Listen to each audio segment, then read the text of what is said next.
I can say without any hesitation that December 9th, 2009 was and always will be one of the saddest days of my life. I spent the early morning of that day drinking whiskey and snorting 20 painkillers over the course of 7 hours before going into work at the Stern Show, and making it there on time. It was yet another instance where the lights were on but no one was home, because I was in a full blackout on the air. I'd started making my driver stop at this deli down the street from the studio where I'd buy a few bottles of Smirnoff Ice that I'd put into plastic cups and pass off for soda that I'd drink all through the show. So I'd basically resigned myself to being drunk at work, live on the air, which I'd top off by taking whatever pills I had on me every time I went to the bathroom.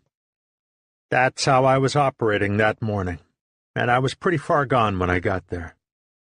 But I kept at it, getting progressively sloppier over the first few hours of the show. I spilled drinks and ate an 8,000-calorie breakfast burrito and a few cupcakes. I yelled. I interrupted everybody. I acted crazier and with less sense than ever. Benji Bronk, my friend and Stern Show writer, sat next to me the whole time, trying his best to contain the collateral damage. He kept saying, "Art, are you okay, man? You've got to calm down and just get through this day. Get through it, get home, and get some sleep." This was, I can say without hesitation, the worst in a long line of bad shows. "Art, come on, man, get it together, brother, you're ruining this," Scott DePace, the director of Howard TV, said to me during a commercial break. Scott was one of my very favorite people in the Stern family, and he would have understood if I'd been honest. But why would I ever do that? "Scott, I know. I'll get it together." I was bullshitting wildly, just looking to get into the next conversation. It could be about anything. It could be with anyone in earshot, so long as it wasn't about me and my behavior. Howard didn't know how to handle me that day, and neither did Gary or Robin, because I'd gone to another level. Everyone just kept shaking their heads because I was that far gone. Then in the middle of the show, Tim Sabian asked me to leave. "Art, just go home and get some sleep. You need it," he said. The only time I'd ever been asked to leave was after the fight with Teddy. I understood it then, but I didn't see what the problem was today. And since I didn't leave after the fight with Teddy, there was no way I was going anywhere. I just really hate being told what to do, especially when I'm fucked up. "No, man, I'm fine," I said, slurring a bit. "I'm staying here for the whole show. That's what I get paid to do, so that's what I'm going to do. I'll sleep after." I stayed for the whole show, and I felt like I'd won a victory. I felt like I'd proved something. All that I'd done was seal my fate by confirming everyone's suspicion that I was in desperate need of help. My family had heard me that morning, too, and so did most of my friends. After the show ended, I went to Newark to get more pills, probably at the same time that the Stern producers were on the phone with my mother and sister, all of them very concerned and unsure what to do about me. I got back to my apartment, snorted a bunch of whatever I'd gotten, so I was good and buzzed when Tim Sabian called. "Art, why don't you take a week off and consider going into rehab again?" he said. "We want you to be okay more than we care about having you on the show." "Okay," I said reluctantly. "Is this an order?" "I've been fine. I was on time today." "It's not an ultimatum, Artie, but it's what we'd like you to do." "That's fine." My mother's call came in next, and only when I heard how upset she was did I realize that, yes, finally, I really needed to get some help. I told her I'd check myself in somewhere, then called the Stern Show and told them I was doing it. I was definitely going to rehab, which they were thrilled to hear. I was really disappointed that I was going to miss Howard's Christmas party, though, because he was throwing a big one, which he'd never done before. I bought Adrian a dress for it. Now, because I wasn't able to hold it together, I'd be in rehab instead of there with her in that beautiful dress. I kept telling myself that it would all be okay, though, because this would be a quick trip. I'd do what I'd done in the past, just get clean while making a lame pass at participating in the program. I'd return and be better than ever, as if I'd spent a long weekend away in the Poconos. Hopefully this place would have colonics like the spa in Florida I'd detoxed in. Instead, December 9th, 2009 was my last day on the Howard Stern show. And that quick vacation? It lasted 2.5 years. I've thought a lot about how to explain just how much my time on Stern means to me. But I still can't find the right words to do it justice. There are so many memories, so many upsides, that the way I left was even more of a fuck-up. It was also just so me. It reminds me of a Springsteen lyric from the song The Wrestler. You know me, I always leave with less than I had before. I've always been self-destructive, and most of the time I've left with less than I had before, whether we're talking about a relationship, a job, or chips at the blackjack table. I left a decade of being a lead co-host on the greatest radio show ever made in the worst way I could imagine. It's up there with the day my father died as one of the 2 worst days of my life. I miss everyone at the Stern Show so much. I miss having fun, and I miss the fans. And I thank God for those fans, too. It's because of them that I still have a career. It's because of them that I'm still alive. Because having people out there in need of entertainment keeps me going. And I'll never take it for granted.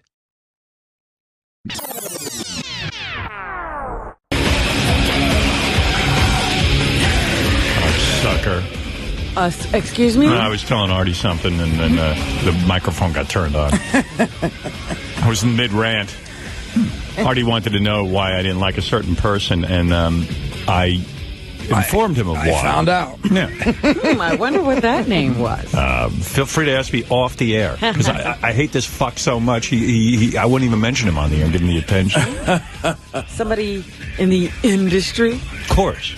I only talk about people in the industry, Robin. You know that. It's a separate conversation if they're not in the industry. You know. Like a non-conversation. Right. Yeah. All right. Anyway, good morning, everybody. What's happening? Sorry to start off on such a negative flow, but that's where my head was at. Yeah, he wasn't talking to you. I wasn't talking to anyone in the audience. Okay. So, where do I begin? Oh, okay. I'm going to begin with this. This is just like something that really bums me out. You know the show Family Feud. Who is the host of Family Feud? Is it that guy Jay Peterman from Seinfeld? From Seinfeld, yeah. John Hurley, I think his name is. Yeah. John Hurley. He's got a real annoying announcer-ish kind of way of being on the Family Feud. Anyway, if you don't mind me saying. You know, he's kind of like this. We surveyed the audience, and, you know, I guess people like him after Dancing with the Stars. He got that gig. He got that gig after that. Hey, I'm happy for him. But anyway, so they're doing Family Feud, and this question came up, and it just kind of sucks being included in this. Oh, you're on it? Yeah. Well, I'm not one of the answers, but one lady guessed me, and that's all it takes. What was the category? You don't want to know. Here we go. Continuing our point values in this round, as you know, are now doubled. We surveyed 100 people. Top 5 answers are on the board. Name a rich man who proves that money doesn't always make you better looking. Bill Gates. Bill Gates. Show me Bill Gates. Number 2, not number 1. Lucia? Howard Stern. Howard Stern. Show me Howard Stern. No, not there. You control. What a fake laugh, too, that guy has. I mean... Awful. Howard Stern. Is that the Home Improvement guy? No. No. That's not Seinfeld. Seinfeld guy, yeah. And he was on Dancing with the Stars. Right, John Hurley, yeah. And I think it was a soap opera actor. But wait, he's got some... Some delivery. Yeah. Well, name a man who... You know, it's that one that goes... You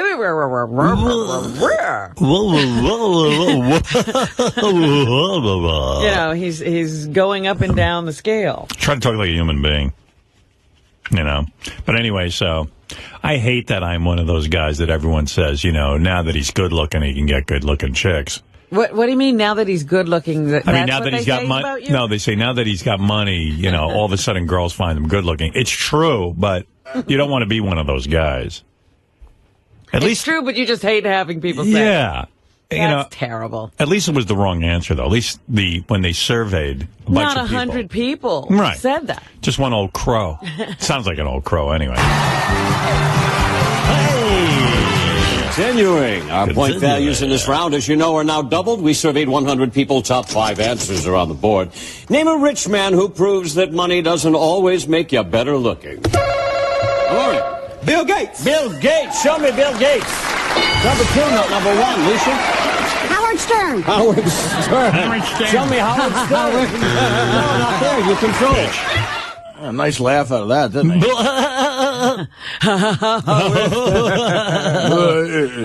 he? Yeah.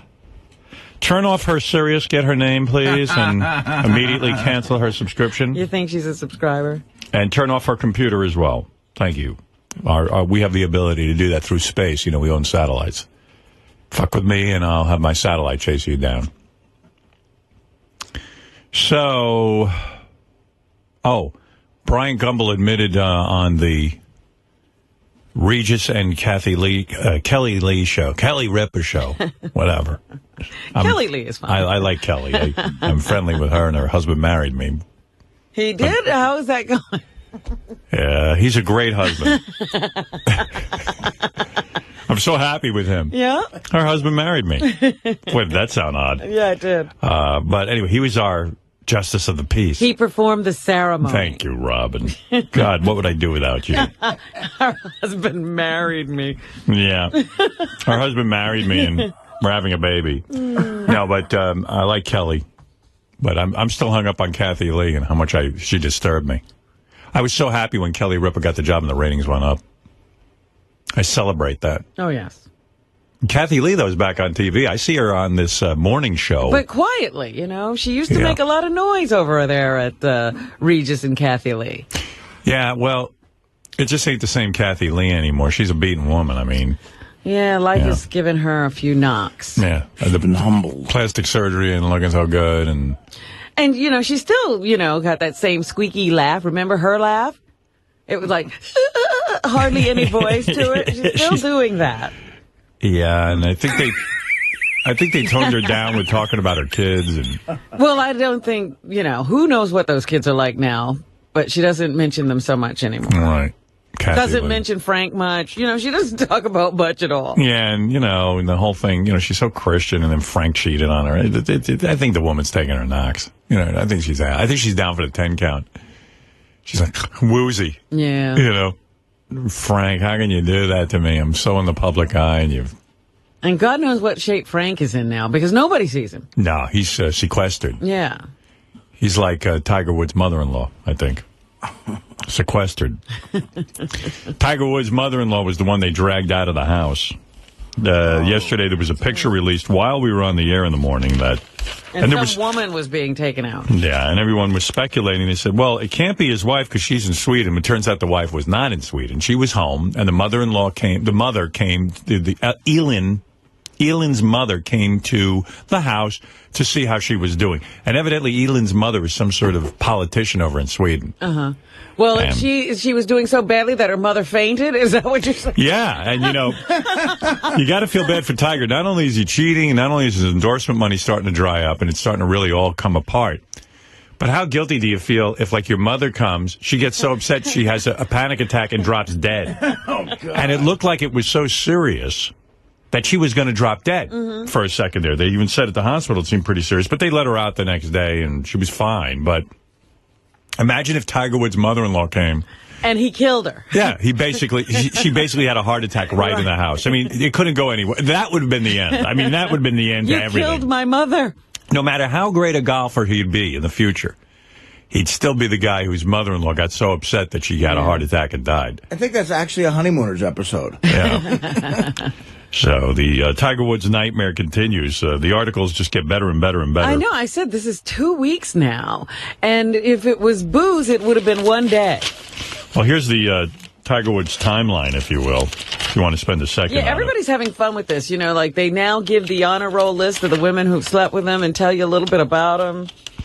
I can, the real test of a Tiger fan is if you can name all the women he slept with, and I can probably get 4 or 5 right, and I can tell you their specialty sexually, because I'm reading about it every minute.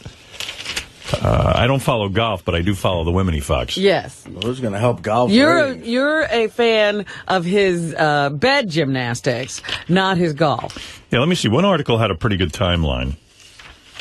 And it's not the kind of timeline you want, especially when you got an empire going. This is the demise of an image.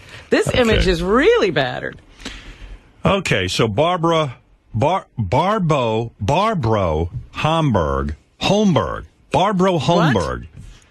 Well, between Elin and the mother-in-law, I can't say either one of their names. All of them have such strange names. I guess Barbro Holmberg is the mother of Elin Nordegren. And Elin Nordegren, her mother must have remarried or something. I guess. She's Barbro Holmberg, who has been rushed by ambulance from Wood's home before dawn after collapsing with a mysterious stomach ailment, was released from a Florida hospital. She's in good condition. All right, so forget that being so horrible, because that's the worst. And then Elin got to call 911, and there's a frantic phone call from Elin. Yeah, by the way, she was never in Sweden. They had said she had moved out of the house, but apparently she hadn't done that either. No, nobody seems to really know what's going on in the house. So it seems Tiger's in the house with Elin during all this. Nobody's seen Tiger. See, I would wonder what state he's in. I'm worried about him. Guy hasn't had pussy in a couple of days. It's probably killing him. And he's trapped in there with all these women who are angry at him. Going through withdrawals. Like I said, these guys don't worry about the consequences. Now he's probably like, what the hell did I do? Is this piece of ass really worth it? But I am the king of golf, and look what's happening to me. Well, at least he's probably good. I can't believe the wife's still in there with him. I mean, like, these women who marry these guys, they just put up with all kinds of shit. Well, they, again, if you've been the heavyweight champion of the world, you don't give up your title easily. Right.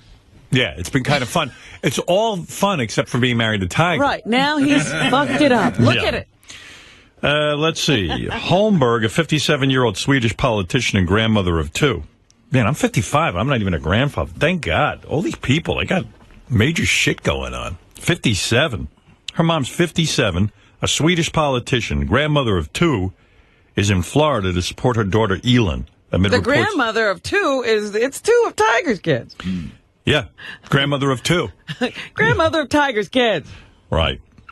All right, so here's the timeline, because developments are happening quickly. PepsiCo Inc. confirmed it was dropping its Gatorade Tiger Focus drink. Uh-oh.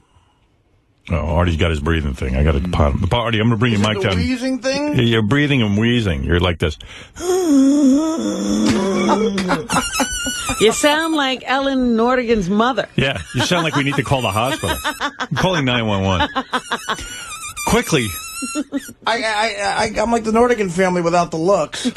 So what I do is I lower Artie's mic while he's doing that, and then when he talks, I got to quickly get up. It's a lot of effort. No, I guarantee you I can get this under control. Win, Artie, win. No, right now. I guarantee you I can. Really? All right, I'll put the mic back up. Okay. All right, I'll be listening. Thank you. Maybe even just move away from the mic for a while, and then when you have to talk, get on mic. I guarantee he'll wake up for the food. No, I mean, I guarantee I can get the breathing under control. What are you eating over there? I don't have anything right now. Oh, really? That wasn't your food that just flew in? Well, no, I didn't start eating it yet. It's my typical breakfast. Yeah, what do you got? I get eggs and bacon and toast. Yeah. And a tub of fruit. And a fruit tub.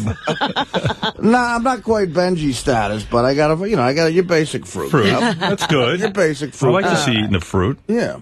It negates the effects of the bacon and the nitrates. The effects. Yeah, he eats one thing to counteract the other thing. Yeah. Negates the effects of the bacon. Yeah. All right, anyway, so let's get off Artie and get back to Tiger Woods. Yes, the timeline is quite much more interesting. Here we go. PepsiCo Inc. confirmed it was dropping its Gatorade Tiger Focus drink.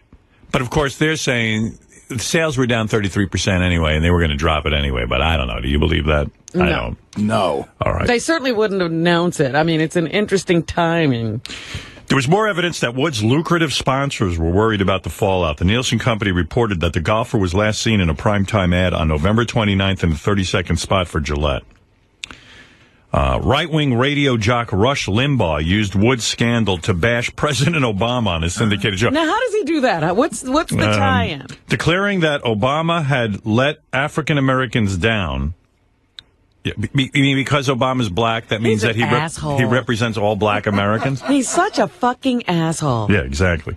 Well, you've been fighting that your whole life. You always go, well, wait a second. I don't represent anybody but me. I'm just a me. Well, Rush Limbaugh's a moron. He represents all white people? Yeah, well, Rush Limbaugh represents all white people, and Obama represents all black people, so I'd rather be black.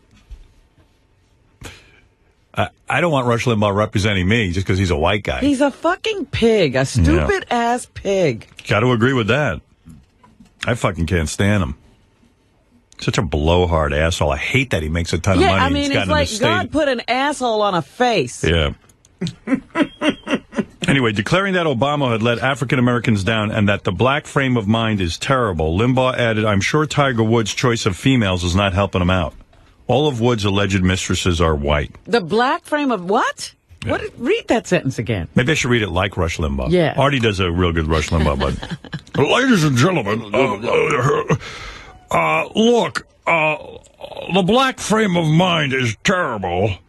I'm sure Tiger Woods' choice of females is not helping him out. What the F does that mean? It means nothing. It really does. All of Woods' mistresses are white. What is he saying? It's like... He's saying that, here's what I think he's saying. The black frame of mind is what? The black frame of mind isn't going to be helped out because, you know, he's dating all white women, and that's going to make black people feel bad about themselves. He's not talking about what's going to happen in the future. He's talking about the present. He says the black frame of mind is what? Terrible. Yeah, so all blacks just have a terrible frame of mind, and as a result, Tiger Woods is dating all white people is not going to help that. Yeah, something like that. Yeah, black people are already in a rut, and Tiger's not helping by dating white women. Rush Limbaugh's like the Torah. You got to interpret it and hope for the best interpretation. Anyway, he is an asshole.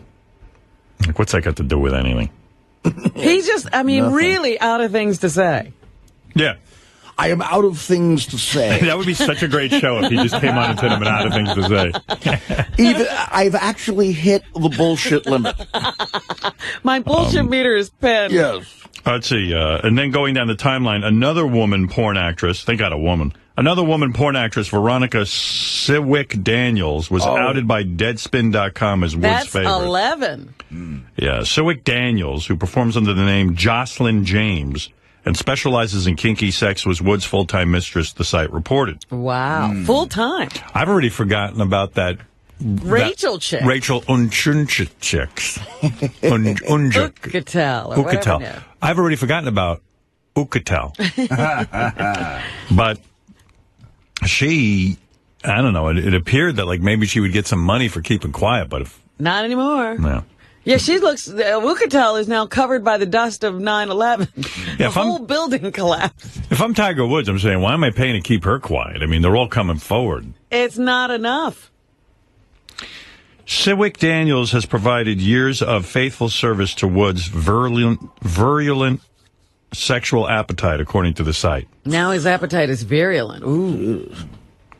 The tattooed brunette, who is based in Las Vegas, would be, if true, at least the eighth go-to girl linked to the world's best golfer, but I think it's much higher than that. Yeah, we were up to 10 yesterday. Yeah, don't take away my girls.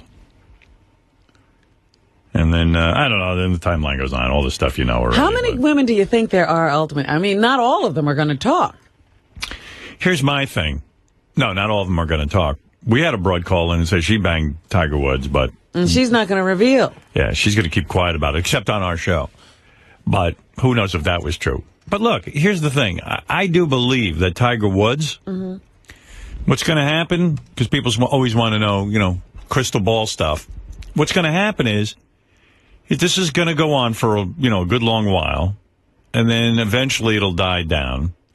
Some point Tiger will come around and start playing golf again.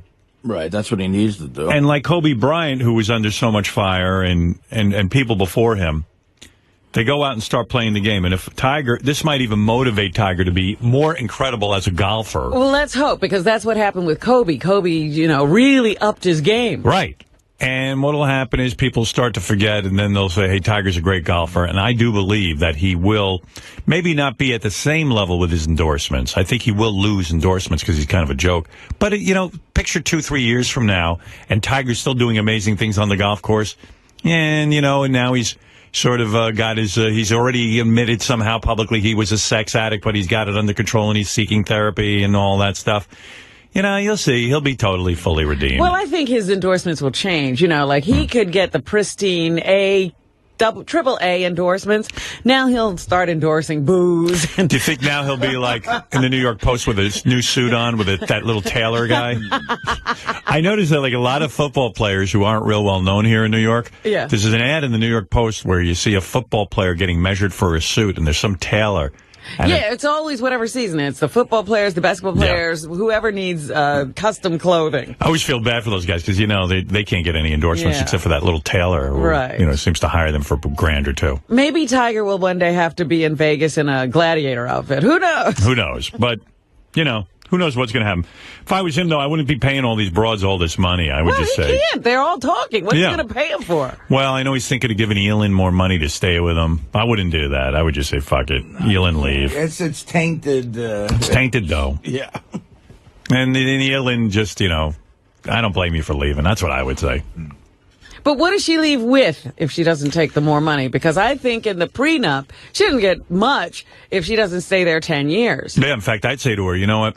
In order to stay with me, I'm going to give you less money because I'll never trust you if I give you a bunch of money to stay with me. So, in fact, I want to take away your entire prenup and just give you like $1. But Tiger Woods, listen, he's a guy who, from what I understand, he was a super nerd in high school. I mean, you talk about not getting laid. I wondered if he actually went to a regular high school and all that stuff. Yeah, well, I know. Did? I started to read some stuff that in high school, think about it. In high school, being a golfer wasn't cool, even if you are this kid wonder No, kid. but I just wondered if he ever, that father, I thought might have been so controlling that, just like Andre Agassi, he never even went to school. If that father was still alive, none of this would be going on. He was afraid of that father, Tiger. Yeah, he wouldn't have been messing up like this. He wouldn't be taking Ambien and running around and all that stuff. But, so now Tiger's going to be, repentant and some sort of rehab type situation with a psychiatrist, Does he have time for that? We need him back on the golf course. Well, he'll be back, and then he'll play really, really super well, and everyone will go, that's Tiger. That's my guy. Tiger's focus is back. He's the greatest and all this, so...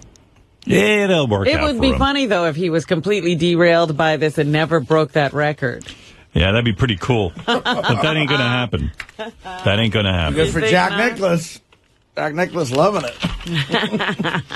This big picture in the paper today of Lady Gaga went over to England, and she performed for the Queen of England, that Queen Mother. It's the Queen, not the Queen Mother. Oh, right. Queen. The Queen Mother would be the mother of the Queen. Yeah, she ain't nobody's... she's a mother. She's a mother, but she's the no Queen. Queen Mother. So Lady Gaga performed for the Queen, and she's bowing to the Queen. And I was thinking about that. It always really bums me out when I see somebody bowing in front of the Queen. But I guess it's sort of a sign of respect to the British people more than just bowing to this person. But I guess, yeah, but the Queen takes it personally. Yeah, and the Lady Gaga was very into her bowing. Like she's so far down, she's almost kissing the Queen's feet. Well, don't they brief you? I think they really go over exactly how you do it. Yeah, but it's really only incumbent upon the citizens of the United Kingdom to bow to her, not the regular person. Yeah, I think the people in England like it, though, because you're showing respect to the Queen. But the thing is that I'm wondering if I went over there, would I really bow to the Queen? And I wouldn't want to be seen as disrespectful for the people of England, but I would have a real hard time bowing to a human being. I don't know, man. I agree with you. Yeah, that's real tough. But the Lady Gaga has on those big, masks and goggles, and she's bowing in front of the Queen. The platform shoes, and she's bowing. It's the greatest. She doesn't break that rule for anything. I heard that she's 35 years old. Yeah, I told you that. You did? Yeah, I heard that. I read that somewhere, but maybe I'm wrong. Or maybe you read the same thing I did. Who, Lady Gaga? Yeah. Really? That's what I read, too. She's been around a long time. I'm thinking I might have told you that, but I did read that somewhere. 35, eh? Yeah. Looks all right. Yeah. Looks all right. She's wearing a mask. Well, I mean, I don't know. It's a young-looking mask. I love that mask. I wish I had gone with a mask early on. Well, she's in Barbara Walters' 10 most fascinating people, whatever that special is that Barbara does every year at the end of the year. And she's not wearing a mask. Is she Ufa? Ufa Tufa? She's got an interesting face. Yeah, is she a little bit fug? I guess I would say she's unusual looking.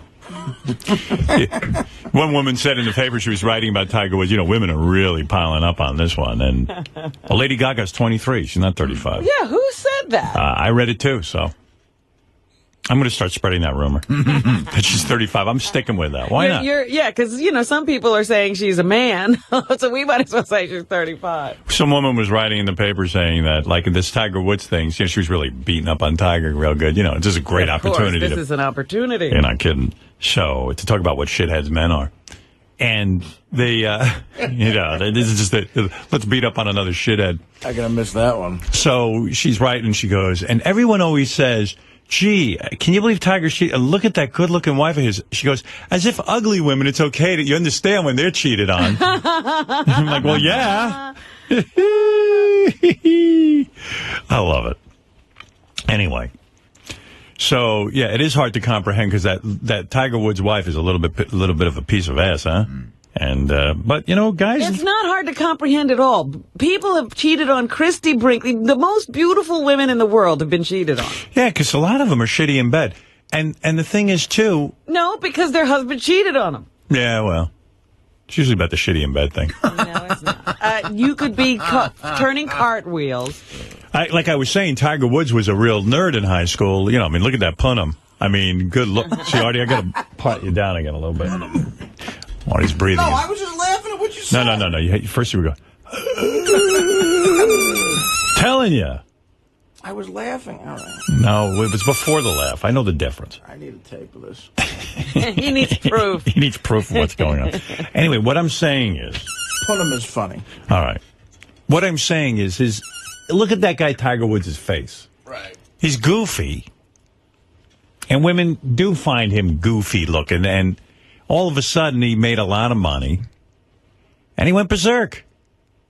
He's like, holy shit, I can fuck whoever I want.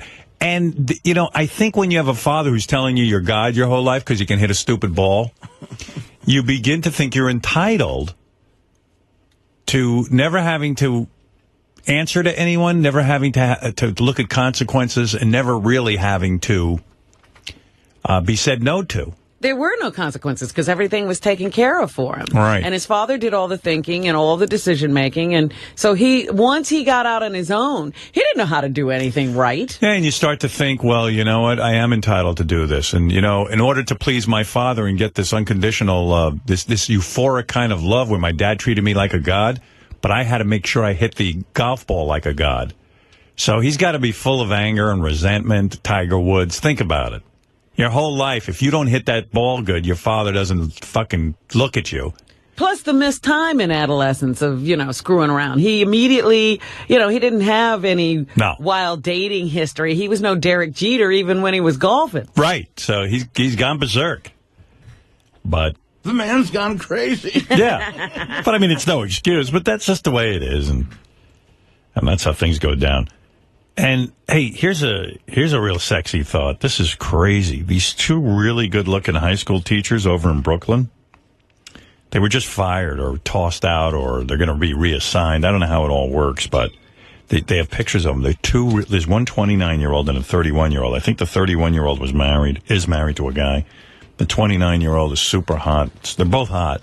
One of them even wears, inappropriate clothing in the class. They interviewed the students, and she wears, hot pants and, fucking low-cut tops. What teacher is allowed to wear hot pants? I don't know. Doesn't anybody stop you at the front door? But anyway, so the kids were all in assembly or something. Yeah. And the two teachers locked one of the classroom doors and were naked in there, getting it on, or they forgot to lock the door, and the janitor or something walked in on them. Yeah, saw it all. And asshole reported them. Well, I guess they didn't let him join in. Yeah, that must have been probably. I would have been like, listen, what is going on here? Imagine you open up the door, the two hottest teachers in the school are making out and naked. Two female teachers. Yeah. Oh, my God. You got a sex show going on. Two female romance language instructors were tossed out of their Brooklyn high school romance language. after being caught undressed in an empty classroom.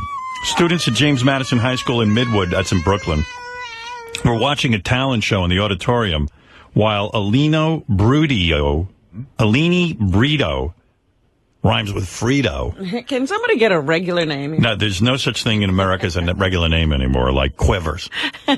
Alini Brito and Cindy Morrow were speaking the international language of love. A janitor stumbled on French teacher Morrow, 33, and Brito, 29, a married Spanish instructor, and tattled to school officials on November 20th. Both tenured teachers were removed from the classroom. What dopes? They've got tenure. I mean, what dummies, you know. Let me tell you something. Yeah, they got tenure. They're not getting rid of them. But these, they got, you know, it's so hard to find a teaching job. It really is. So many girls go to school for teaching, and then get out and they can't teach because there's just no jobs. They're lucky to have a job, but, you know, you could go home and eat each other out all fucking day. They have to do it at school. Well, that makes it so much more exciting. It is kind of exciting, though. You'd think it'd be pretty exciting, though, just sort of... You know, it's like we were talking, driving a car is nice, but people need distractions. They're texting, they're phoning. I guess even sex. You want to do it in crazy places. But the 29-year-old is super hot. And she dresses conservatively, the 29-year-old. It's the 33-year-old. Right, I'll read to you. All hang out. Both tenured teachers were removed from the classroom. I wish I could have been there for that. Nothing ever exciting ever happened at my school. Could you imagine being the principal and having to go take care of this problem? Both tenured teachers were removed from the classroom and sent to Education Department rubber rooms while they were being investigated for misconduct. Rubber room? Yeah, whatever that is. Let's see. You're on desk duty. The episode is the talk of the school. Students even set up a Facebook group to discuss the shenanigans, and it already has more than 500 fans. I'm probably signing up for that one. Janitor Robert Colantuoni refused. What kind of fucking Where name? are we? I don't know. Janitor Robert Colantuoni refused to comment yesterday. I can't talk about it. I'm sorry. Brito's husband reached by phone, said he was unaware of the accusations, but he denied them anyway. What? He just denied them. How do you deny it? I'm unaware, but for the record, I am against it. The school district has not informed my wife of these allegations, and they are untrue. So she went home. All right, here's the good part. Students said both teachers were popular. Ms. Morrow was pretty fun, said Junior Eddie Ramirez, 18. Junior 18? She dressed like a teenage girl. She'd wear low-cut top, shorts, three-quarter length jeans. She was kind of sexy. Wow, you knew something was happening. She wore low-cut tops, shorts to school, a teacher? That's crazy. Three-quarter length jeans. You know those like those cut off jeans, with the calves. Like Ellie Mae, she did. Yeah, they had Ellie Mae in their school. You could see that she was the kind of person who would flirt. I like that this guy Eddie Ramirez is 18 and he's just a junior in high school. That sounds like my high school. We ought to interview him, see what's going on. I'd have to fight guys who were like in their 20s and they're like a sophomore, the ninth grade. That means you only missed 1 year, right? 18? No. I guess maybe so. It can happen. Students said Morrow dyed some of her hair pink over the summer and had an array of sexy tattoos. Oh, fuck. Teacher's a player. I'm not for discrimination, but if a teacher has a fucking tramp stamp, maybe don't hire her. And she's showing it. I mean, you got to look at that. Yeah, how'd he... Wait, listen to... Students said Morrow dyed some of her hair pink. That's what Sal's wife did when she got the emotional friend. Yeah. And we knew that was trouble. Students said Morrow dyed some of her hair pink. That immediately says something. And had an array of sexy tattoos. A sun on her lower back. A tramp stamp. Yeah. Now, how are the kids seeing that? What's she wearing? Belly shirts. A flower on her leg. So that's why the cut-off jeans and shorts. And a star on her foot. I've seen that before. Yeah. Brito, the hot younger one, she was more demure. She was good. Nobody would have guessed this of her. She usually dresses elegant, looks smart. She's good looking. And she was friendly, not flirty, just friendly. So I think that caught everyone off guard. But boy, she's hot. The one who dressed elegant? Yeah. Super hot. Looks like a movie star with big titties. And you should see what's going on in this school. What town is that? All the Brooklyn. The teachers, the other teachers won't even let the kids bring it up in the classroom. They just don't want. They just say, "See, listen." now that's wrong. They said, "Look the other way." We were talking about this yesterday. You got to answer these questions. Well, the teachers are smart. The teachers don't even want you to bring it up because they say they'll get in trouble if they're talking about it in class. Eddie Ramirez said. Eddie Ramirez, even, he's an expert on the school. He's been there long enough. Yes. He Junior knows the Eddie school better Ramirez. than the teachers. I wonder if he's a father of one of the teachers. Right. But, now it's like they can handle a shooting better than they can handle sex between the teachers. Mm-hmm. They know what to do if some kid comes in and shoots up the school. They have special counseling meetings. Yeah. This has got them all riled up. That's pretty sexy, though, isn't it? That's pretty hot. Yeah, because what do you do with the desk? Were they on the desk? I imagine so. Where do you go? You can't lay on that dirty, filthy floor. That story is like right out of Penthouse Letters or something. Oh, it's so hot. And shockingly, neither of these two women have been with Tiger Woods, but he does want their number. He wants to sext with them. But Tiger's got to be free. Every article in the paper is like, what should Tiger do? Should he talk to Oprah and cry to her? Should he do a Bill Clinton and just kind of just act like this isn't happening? Or be like Kid Rock, they say, and just embrace this and be like a real badass I'm a man and I'm going to fuck you. I'm going to come to your town and fuck Tiger. you. I'm Tiger in a tank. And when I come to your town, lock up your daughters, assholes. And then there's the mafia approach, it says in the Post, where you just keep quiet. You just, you don't... Stonewall. You stonewall. Yeah, I figure he's going to give one press conference, and then he's going to go back to playing golf and let his golf speak for him. Yeah, maybe that's the route. We'll see. And then he'll write a book, and it'll be far enough away from it after his career's over, and he'll talk about that tough time. And he'll talk about he was a sex addict. Which kind of lets you off the hook if you're an addict, you know what I mean? It's like, hey, I couldn't help myself, I'm an addict. It's just like doing your time. Yeah, thank God. I know. Committed a crime. A guy came up with this whole sex addict thing. Well, definitely. Again. And I want to applaud him. I don't think a guy came up with it. I think a guy's wife came up with it. You mean who decided to stay with him? Yeah. Okay. She said, look, you got to do something so I can go, see my friends again. I didn't know Brian Gumbel had lung cancer. He was on Regis and Kelly. He was filling in for Regis with Kelly. Wow. And he, I know him, and he's a really nice guy. Well, I've been looking at him for a while and saying, boy, Brian doesn't look good. I was saying he looked good. I was thinking he was thin. When he slimmed down like that and his skin was all saggy. I liked it. I don't know. Call me crazy. I was like, geez, he looks like he's wearing somebody else's skin. So he'd gotten away with just sort of having all these operations and going through all of this. Without people knowing. Yeah, but he somehow got into a conversation with Kelly, and this is what happened. You said, I can't dance. And I said, oh, okay, Anderson Cooper. I said, I will make you dance. He said, no, I really can't. I have a note from my doctor. It's true. It's true. Right. And I said, oh, come on. And he said, it's true. And I said, well, there's nothing wrong with you, is there? And he said, I'm not sure. And then I almost fainted backstage because this keeps happening to my co-hosts. Well, I don't want to call myself the Black Widow. I'm just saying. It's nothing to run from. It's just that I've not made it public. I have to lay down and put my head between my legs. No. How should I say this? Michael knew. Michael's known for some time. 2 months ago, I had cancer surgery. What? Yes. Are you kidding me? No. Oh my gosh, I had no idea. I know. I thought we were friends. Well, we are. What is going on? Hillary and I kept it private. You did? Yeah. Oh my gosh. No, well, not that private, because Gelman knew. Gelman knew, yes. Yes, Michael and I had talked about it at dinner before I had the surgery. Oh my gosh. And are you okay? Do you want to discuss it, or should... Well, I mean, it's nothing to hide from. They opened up my chest, they took a malignant tumor, and they took part of my lung, and they took some other goodies. And the pathology on most of the stuff came back benign, but enough aggressive cells had escaped the tumor that it warranted some treatment, and I went through that, and it's done now. And it's done now. And we hope it's over and done.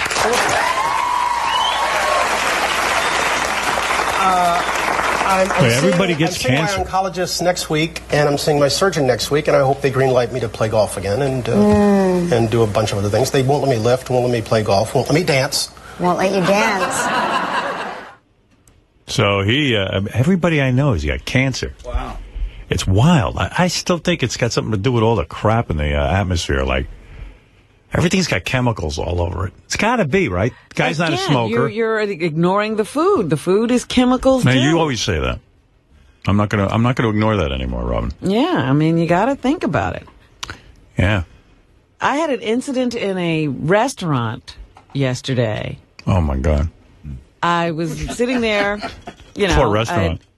No. It had nothing to do with the food. It was one of my favorite vegan restaurants, and they do everything organic.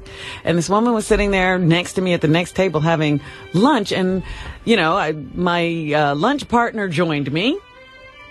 And who was that? Somebody I just met, Some guy? No. Girl? Yeah. And Girls' Night Out member? No. Just a friend of a friend. And, this just was a little introduction. Is this someone going to Guatemala with you? No. No. And she said, I'm almost a vegetarian. And I said, well, I'm vegan. And this woman who was sitting next to us jumped up and said, you're a vegan? I'm going to punch you. Have you read this particular book?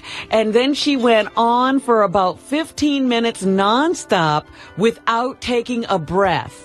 You thought I'd come to see her. She just commandeered the conversation. People need to do this. This is about not only their own health, but the health of the environment, and it's cruelty to animals. What is she, bipolar? Oh, I don't know what she was. You should have shut her up. You should have said, listen, honey, I didn't come here to hear you. Well, I kept thinking she's going to wrap it up. But I talked to Al Gore. I talked to this Ellen DeGeneres woman now. She was just screaming. You're in a place where you can be public. You've got to tell people. Wow. Oh, my God. What an asshole. Yeah, and then, the person who had come to have lunch with, she's trying to figure out a way to get me out of there. The people in the restaurant are now, who work at the restaurant are now coming around me to try to save me from this woman. Hey, vey. Yeah. People are nuts. So, by the way, speaking of your trip to Guatemala, Robin is going on a mission of mercy. A fact-finding. She's going on a fact-finding tour to find out what's going on in Guatemala with girls and their education. And then I'm going to do a show called What's Up, Guatemala? All right, so here, this guy wrote an interesting letter. I guess it's a guy who's been, to Guatemala several times. I heard that Robin is going to Guatemala, and I thought I would pass along some helpful tips to make her visit a good experience. So I thought that was at least being positive. Okay. All right. Don't go outdoors after dark, or you'll be murdered. Here's another one. Don't make eye contact with anyone, or you will be murdered. Everything you will be murdered? If you are going with the UN, you will be issued a guide. Try to get a guide that you are attracted to, because he will most likely take you to a remote area and tell you that if you don't have sex with him, you are on your own. If you choose the latter, you will be murdered. Oh, my goodness. Try not to breathe the air. Otherwise, you will get a lung infection. And you will be murdered. You're not kidding. I know a guy. I don't even know how I know this. I'm trying to remember who told me, but somebody who just came back from Mexico or something has now a blood disease. It happens. Don't bother bringing your green drink, Robin. They already have a green drink there. It's called the water. Only they call it agua. Lucky for you, it comes right out of the faucet there.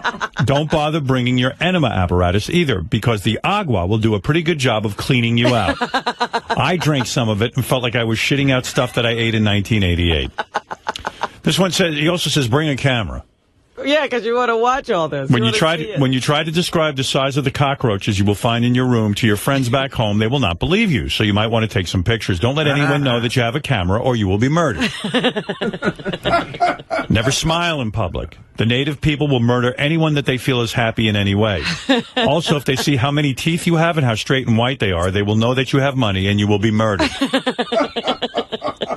I love this routine. Don't wear anything that will draw any kind of attention to you, or you will be murdered.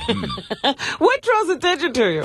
Loud colors? It is very likely that you will be kidnapped. When this happens, pretend that you are very poor and very dumb. It helps if you shit in your pants. Nobody wants to be around a poor dummy that smells like shit. Finally, he writes, if anything should happen to you and you need medical assistance, wait until you get back to the USA. I went to the hospital there to have a machete wound stitched up, and when I called the guy doing the stitches doctor, he started laughing. Anyway, I hope this list is helpful and have a great time. I think it's actually from Wolfie.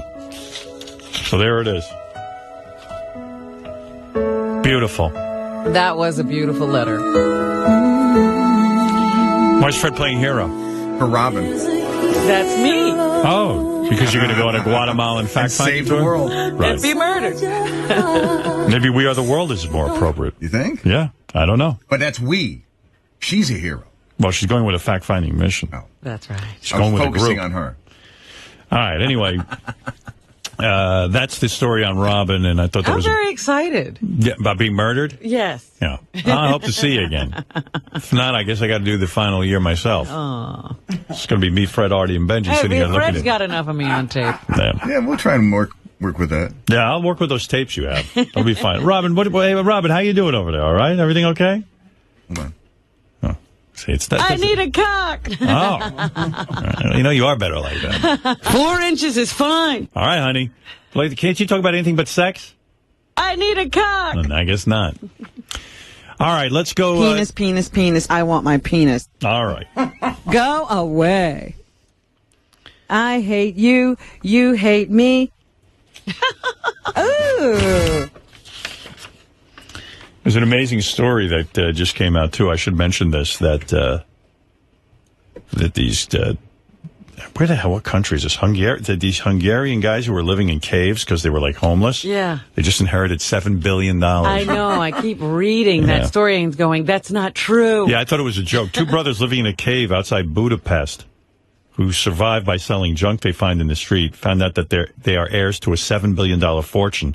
And the way that happened is their long-lost grandmother left it to them.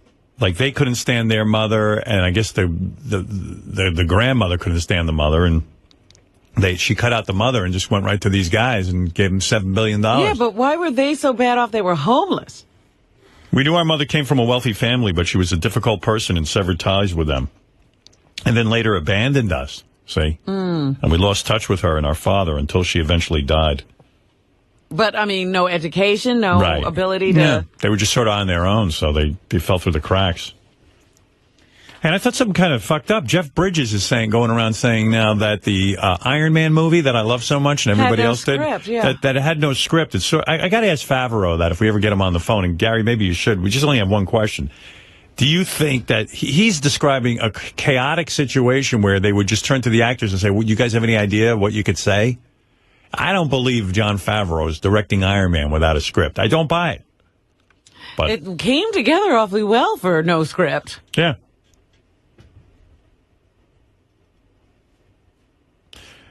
Some people are claiming he's a sore loser and wishes so badly to be an Iron Man 2 that what he's doing is just bad-mouthing and saying everything was unorganized and unscripted. Well, I've never heard him go off in a weird way. No. Except when he sings that music of his. Well, doesn't that indicate something's wrong with him? He's just getting into it, Robin. I mean, a Joe Cocker or something. All right, let's go to Ox. Ox, you're on the air. What's happening? Hey, Howard, how are you doing? All right. Mailman, 25 years. Mail is disgusting. I'm telling you, don't touch anything. Oh, you're saying you're a mailman and that... I was. I have MS now. I'm in a wheelchair. But I was a mailman for 25 years, and some of the shit you see is disgusting. You're saying that the actual mail... Mail, the letters. Is full of what, germs? Germs and boxes that come from China and India. We wouldn't touch a box once. It was so disgusting. We just left it there and called the postal police, and they came and took it away. It was dripping shit. I don't know. God knows what was in it. And plus, a lot of postal people have sex in his truck on the mail itself. What did you say? I'm guilty of that myself. You had sex on the mail? Yeah, in the back of the truck. Yeah. Sure. Well, you know what? He's right. What is he saying? Like they jerk off back there? Oh, no. Yeah, I'm sure that's done, too. But I had friends, you know, on the would get in route? the back of the truck with me, and I would, you know, whatever, fuck. I fingered a couple of girls in the back there. Well, you know, he's right. You know, Gary... Never thought of that. I came down on Gary the other day because this guy's sticking these filthy pieces of mail in my bag. And I get home, and sometimes they look like somebody did something horrible to it. Oh, yeah. And I'd say to him, listen, Gary, use your fucking head. Just make a nice, clean copy or something if you need me to read it. This former mailman is... mailmen now, they wear rubber gloves to handle the mail inside. He's right. They do wear rubber gloves. Like years ago. Yep. I'm laying in bed with fucking MS. God knows how I got it. So how do you get that? I don't know. They say it's a gene. Yeah. How old were you when you had that? 37. 37. How old are you now? I'm 51. Jesus. And for all these years, you're busy battling this MS? Yeah, it sucks. And what does it do to you? My legs are shot and my right arm is shot. Now my left arm is going there. Yeah, eventually it just my left arm goes, I'm fucked. Everything. Really? You mean once your left arm goes, you have no control over your own body? Basically. You know, I can move my arms and shit, but I can't hold a glass in my right hand. I used to be a high school pitcher. I you know, God knows I could have made it, but you know, I was a great athlete. Artie, all Queens, 76. Nice. Well, see what I mean? There's so much illness around. You know what? MS. I know why Artie squeaks. It's from cigarettes. Yeah. I've got a lot of mail about that. I smoke 1,000 joints a day, and I have that also sometimes. You squeak too? Sometimes, yeah.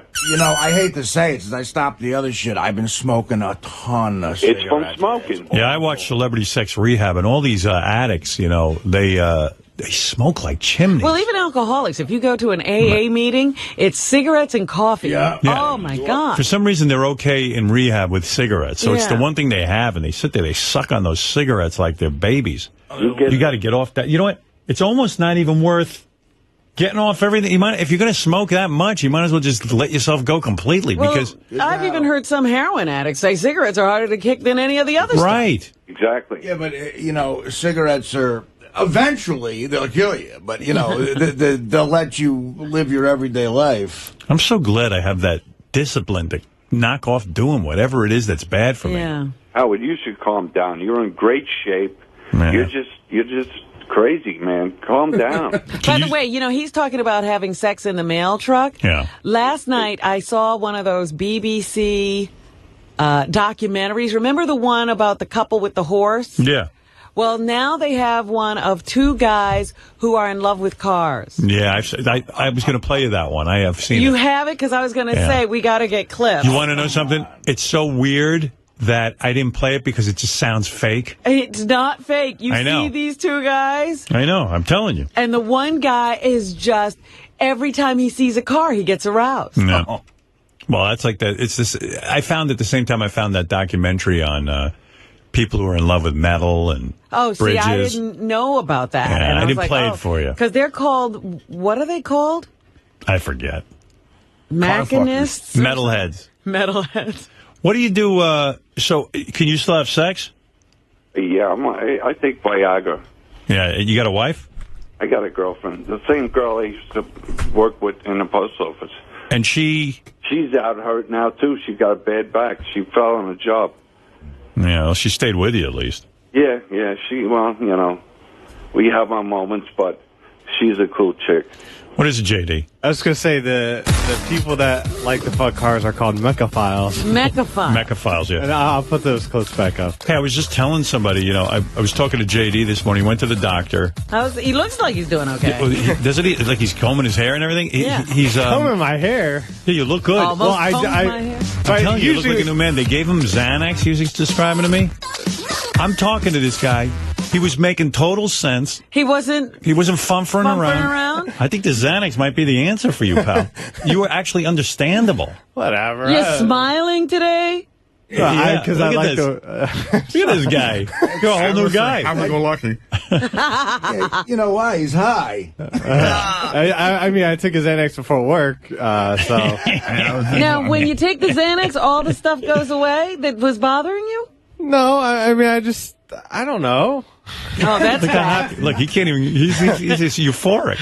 I'm not euphoric. What do you mean you don't know? You're here. Yeah, well, yeah, I'm here. Hey, by the way, everyone's been discussing your situation on the wrap-up show and this and that. Yeah. And, you know, I gave JD advice yesterday. Hey, Ox, thanks, man. I'm going to go, okay? All right, Howard. I wanted to ask you two things, two favors. Go ahead. But I want to come down and I ride a scooter. I want to get some other scooter guys like Wheels. I'd love to get Eric the Midget and have a race. Yeah, all right, we'll see. Yeah, Scooter what else? Olympics. We'll try to think of working. What a Christmas present, Howard. You got any money? Oh, you want money? Yeah, if you control. I do. Okay, hold on. I'll give you a game. I love you, man. I'll give you a game. You gotta earn it. Yeah, all right. I've been here since the 70s. Yeah, I'll get a game going. But I did want to talk about something else. I get sidetracked. You can talk about if you could just throw me some 7-Eleven money. Skip the game and just give you the money. Come on, Artie. You don't want to hear the game? Hey, I'm full. All right. You know what? You're right. Here. You've won 711 cash, courtesy of 7-Eleven. Visit 7-Eleven stores and pick up a refillable travel mug for only $1.49. Love you, buddy. All right, do me a favor. Spell 7-Eleven. 7-Eleven. You forgot the hyphen. You actually got that wrong. Oh. I said spell it. Oh, no. Come on. Spell 7-Eleven and I'll give you the money. 7-Eleven. No, spell it. E-L-E-V-N. What? E-L-E-V-N. Well, Yeah, what but about the 7? Right. That's 7. No, spell 7-Eleven. Oh, come on. S-E-V-E-N. E-L-E-V-N. All right, you won. Thanks, buddy. Had to do something. No. He didn't spell it right. 11 right. You spelled it wrong? Thanks, spell. Oh, yeah. Wait, spell 11 again. E-L-E-V-N, huh? Oh, right. Yeah, you got it wrong, dude. 2 times. He actually forgot the He same keeps letter spelling in it. 2 different spots. Yeah. Holy he keeps shit. spelling the same Ox. thing. What? You blew it. Spell ox. You had the money 11 and you is lost it. E-L-E-V-E-N. That's what I said. No. No, you said V-N. First time he said E-L-V-E-N, then he said E-L-E-V-N. All right, now spell it. E-L-E-V-E-N. All right, spell 7-Eleven. Come on. S-E-V-E-N. E-L-V-E-N. You got it wrong. Did it again. You got it wrong. L-V-E-N. Right, all right, let's start again. Poor dude. I'm trying to give you the money, goddammit. Come on, man. I was a pitcher in high school. You can do this. I know you can. E-V-E-N. All right, spell 7-Eleven. How many times am I going to do this? Well, I'm trying to give you the You money. get it right. Yeah. S-E-V-E-N. Okay. E-L-E-V-E-N. There you go. He's a winner. Didn't I say that? Come on. I'm smoking bongs. I was dying to hit the bong. All right, hold on. All right. Lay off the bong. Blunts he's smoking. I'm laying in bed all day. All right, take it easy. No need to get angry with me. I thought I came up with something easy for you to win the money, and Come on. You almost lost it. You almost blew it. spell 7-Eleven. All right, hold on. Oh, thank you. The hell did he deliver the mail? He didn't spell. All right, listen. So I'm listening. You know, yesterday JD was in pretty bad shape. You know, he'd been unable to come into work for a week because he was going mental. So we sent him to the doctor, and he came back from the doctor, and she was a female doctor, and she put him right on this. What is it, Zoloft? Well, no, the first guy put me on Zoloft, and, Right. and she said that, keep doing that because that's like a long-term thing. Yeah. And for the Xanax, to help me sleep, and that's more, it works like more faster immediately. More faster? More faster. More faster, more immediately, quickly. So the Xanax, did you go to sleep yesterday? Yeah, I slept like for 3 hours, like off a little bit. I woke up every now and then. Yeah. So I told JD, I said to him, listen, here's your solution. I was really trying to help the kid. Yeah. I said, I was. Okay. Because, listen, somebody helped me. I used to suffer from your insomnia. And Well, I think it was more insomnia, though. So I said to him, listen, JD, eventually you're going to fall asleep. And I said, what you got to do is you should lay there in the bed. Stop stressing out. Listen to Rush Limbaugh or something. Right. Rush Limbaugh, you'll fall right out. I said, do yourself a favor. Don't read. Don't watch TV. Just lay there. Close your eyes. It is a form of rest. Maybe it's not sleep. And maybe you'll come to work dead, tired, exhausted, but I guarantee you eventually will fall asleep one of these nights. So this is a very reasonable approach. So that fucking moron Ralph calls into the wrap-up show. And that's why I hate the wrap-up show, because I'm not there to Ralph had something to say? Well, he starts talking about what bad advice I gave JD, and he essentially says, here, I'll play it for you. I was fuming in my car. I'm listening to this thing, and I'm going, I hope JD ain't listening to this. Hold on, let me see. Who knows what page this is on? Gary, page 1. GP2 in orange, Oh, probably. GP2. Okay, that's why I need you here. I'm really happy. I knew we were on. All right, here we go. I'm back. Listen, that dummy Ralph gets on. He's the last caller of the show, and I'm listening to this in my car. Yeah, I work for a company, a lot of money in my hands to get the job done. I'm stressed out all the time. 34 years old, I got gray hair. But these guys, they need to toughen up. Artie, he's the biggest pussy. They want to prescribe medicine to get through these times. One of these guys just toughen up. Toughen up is ridiculous advice, almost as bad as the advice that Howard gave JD, just lay there and be tired for 3 days. Sleep is so fucking important, and it affects everything, including your weight. And that's why when Howard's on vacation, he always loses weight. If you notice, he'll come back. Where did that come from? Say, I lost weight. Because he's sleeping. He's another expert on me. Better. It's so important. And what I do, and it's a fantastic thing, it's called Simply Sleep from Tylenol. It's over the counter. You pop one of these. If you wake up in the middle of the night or something, you get these crazy thoughts like I'm sure JD does and I do. It puts you right. Take another it calms pill. your brain down. And although they say you don't get into the REM stage of sleep. You actually do. It gives you nice deep sleep. Oh, you actually do. He doesn't even know what he's talking that about. REM and boom. Are you dependent upon that, Ralph? I am almost hooked on it. I mean, it makes me sleep better just knowing I can just grab it if I need to. Listen, I had a prescription for Ambien. I went to my doctor. This is years ago, and I said, I'm having trouble sleeping. He gave me Ambien, and I'm fortunately, I'm not the addictive type with these pills. It's unbelievable. I became very afraid of them. But once in a while, I would take this Ambien. You know, I would take it, see if I could get to sleep. All of you are whack. I had amnesia. You got amnesia. I had insomnia, and I never took a pill. I taught myself to sleep again. Well, that's what I'm going to get to. This Ambien, I started to read about it. This isn't something you should be fucking around with on a regular basis. So I've cut that out. I said, I heard some people stop seeing the color blue. Crazy things. I don't know. And they get up and drive their cars into trees. Right. Like the poor tiger. So, poor tiger. And then this Ralph calls in. I take Tylenols every night. Sleep well. Yeah, sleep well. I mean, that is so not the answer. So what I was advising you to do was to lay there, calmly say to yourself, one day I will fall asleep. Either you're going to die or you're going to fall asleep. And Ralph's right. Sleep is important, but you got to do it. Your body knows how to sleep. You have to work through this stuff. And I sleep like a log. I'm going to tell you something. I'm going to give you an example. I stayed up till midnight last night just to prove you can do this and do this job without sleep. All right, listen. We know about you. You're another case. Thank you. Good for you. You can do this fucking job. in a Robin's coma. experiment. Yeah, Robin was on life support and did the show. She's a very special person. Meanwhile, I caught you again walking and not running. I had already run. I don't know. Okay, I don't know. How far did you run? I ran longer than I did. I did like a loop and a half because I told you I'm coming back and my leg did hurt. You did that whole lower loop? Yeah. That's 1.7. I know, and then I did another half. So you did 2 miles? Yes. And you ran? I'm building up. Yes, that was all running. I walked the rest of the way. Why do I never see you running? I always catch you No, walking. you claimed you caught me running the other day. All right. I got you. Every time I walk by, there's some walking going on. I love it because he's running and I laugh. All right. Let me understand something. Let me tell you something. What happened to me last night? I'm going to give you an example. Laying in bed, I was exhausted. I banged Beth.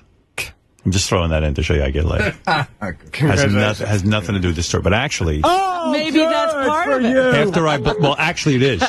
After I blow my load, if I may say so. I mean, there's no delicate way of saying that. As a boy, you're trained to fall asleep afterwards. We all jerk off before we go to bed when we were little kids. We did it quietly. So we're so accustomed to falling asleep that I fall out like a rock.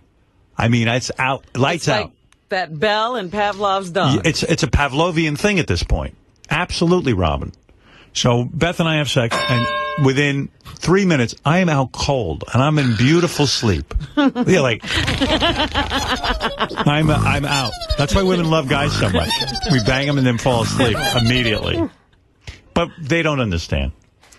So I'm completely in a coma. All of a sudden I hear, bang, bang, bang. And what was it? The phone's ringing. No. Oh, it was your phone? Wrong number. So Beth picks up. Now I'm up. Beth goes, this one lady's been calling our number already 5 times. We've told her, at least 5 times, that she's an old lady. So Beth goes, you call our place every single day. Don't you know by now this is a wrong number? That's what she said to her. Oh, I love it. I said, God bless you. I said, because it's clearly a wrong number. Can you stop calling? It's never going to be right. Yeah, can you stop calling this number?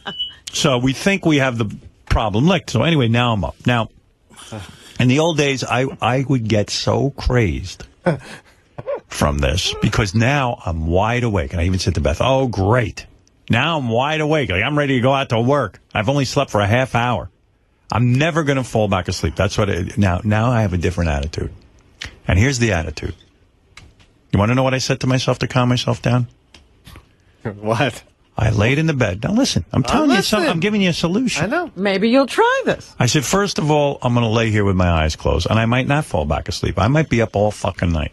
But I won't die, and I won't fall apart, and I'll get through the show, and then I'll go home. It must be great to know for sure you won't die. Right. That's great. Well, okay, you don't know that. At this point, we don't know can't what's say that. Right. Do you hear what I said to myself? Now, there was a second component to this. You know what I said next? I said, what makes me think that I'm God and that things aren't going to happen in my life that are going to be inconvenient? In other words, everybody's had that experience. Phones are going to ring and wake you out of a deep sleep. And the reason I get angry is because I think I'm some sort of special person that nothing inconvenient should happen to me. All right, so you have some crazy thoughts. Now, so I said, I'm a regular person. Things are going to happen, like phones ringing in the middle of the night. And it happened. And that's what happens in life. Shitty things sometimes happen. But you notice how you never had this problem when you were a child? What do you mean? You never had anxiety or problems sleeping. Well, because kids let things go. That's they don't right. hold on to That's what I'm everything. describing. You hear what she said? I said, all right, it happened. Who cares? If I sit here and get angry that I didn't get my way and that this woman woke me up, I'll be up all night. And that's it. And I went right, you know what? I was asleep in 5 minutes. But this is what you do. You ready? You go like this. Play that sound again. I can't sleep. Just go to bed. Lay here with your eyes closed. Something will happen. I'm telling you, don't listen to Ralphs of the world who put you on Tylenol Yeah, PM. all of a sudden, you know, I mean, they act as if Tylenol doesn't have any side effects. Right. Oh, and it taking does. it forever won't do something to you. Absolutely. Well, I mean, I would have. I might have tried the Tylenol if I thought insomnia was my only. If insomnia was my only problem. Well, but you've got some other issue. It was. I was thinking about stuff, while I'm awake and whatnot. So this was. What were you thinking? Just nervous thoughts, and my stomach is always tight and stuff. And Yeah, but what were the thoughts, JD? just like being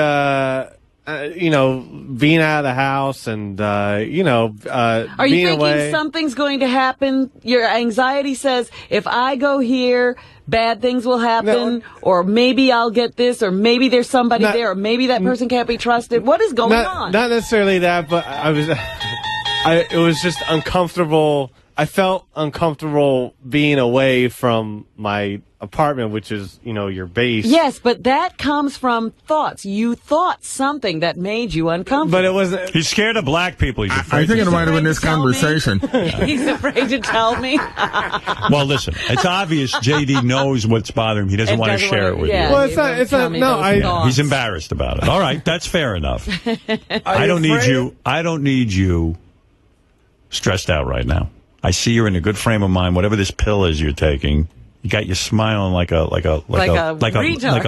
mongoloid. I'm not kidding, and I like it. I like the new you. This is a new me. I've never seen you like this. Your hair is combed. Your hair's off your face. Well, you're smiling. You're happy. Normally, I've been here for 6 hours ahead, so my hair might not be as. You look good, freshly groomed. Well, is he changing his hours? Yes, I'm talking to him about it. Okay. I came in today about 5 in the morning. And that was good? It was all right. I tried getting more sleep after, I slept and I woke up and then I stayed awake for a little while. I ate dinner and. You're a little too busy with this sleep. Forget about this sleep. You're I all can't do that. consumed. I know. Okay. Calm down. I'm trying. We're going to get you on a more regular schedule. You're going to go to bed like a normal person. You're sleeping like a vampire during the day, and then you're up at night. And it's creepy. We're going to get you back into a normal schedule, get you shaped up, get you a shave. Maybe if he exercised, too. Well, I was thinking that, Robin. Well, let's not jump in too far. Well, this guy, Artie, and Artie's going to help you with advice. He's got advice. We had a nice conversation. He called me yesterday. Do me a favor. Whatever he says, ignore it. No, I didn't give him advice. I just tried to comfort him and say, look, man, it's... Join the club. Yeah. Right. He doesn't need to join that club. Welcome to Artie's world. Don't join that club. I'm not quite in that world. So you're getting there. I'm not You're on more deep. medication than Artie right now. Artie's only on 1. You're on 2. Let your freak flag fly. What are you on right now, Art?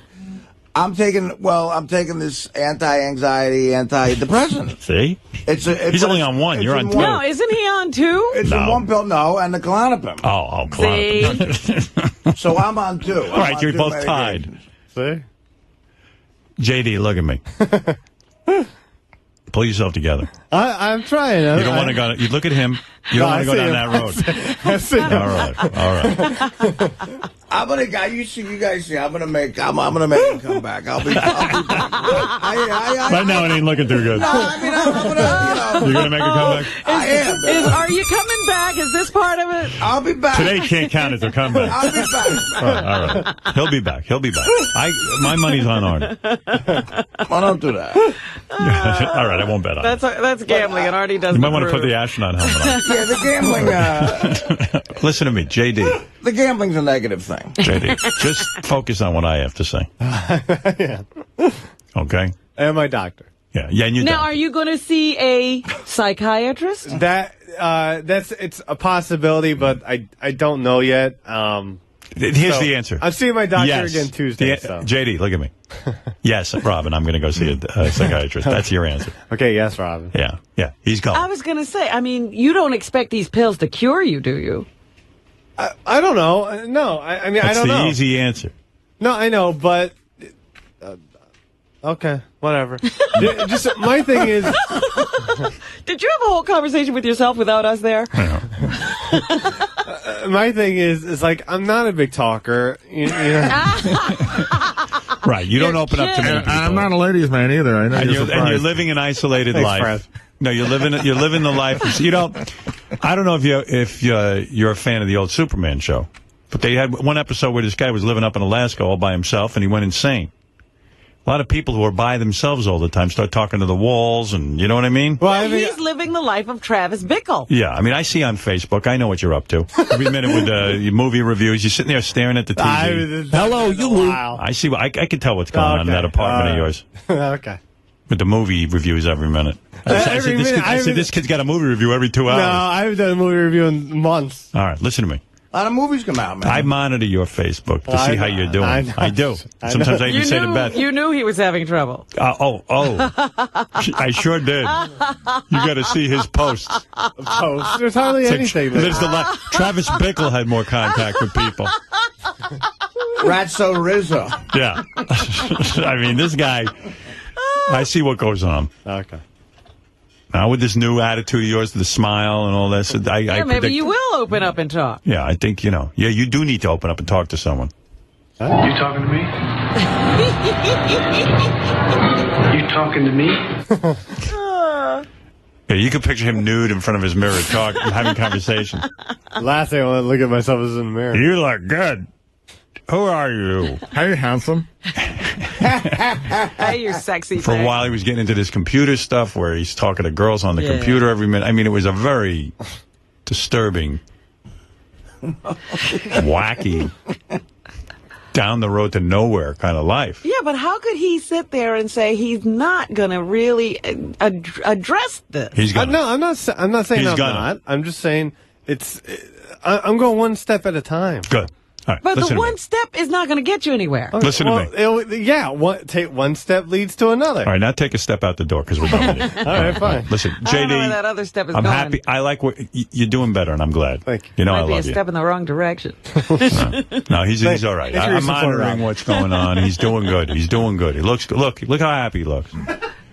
High as a kite. At least he's a happy. Yeah.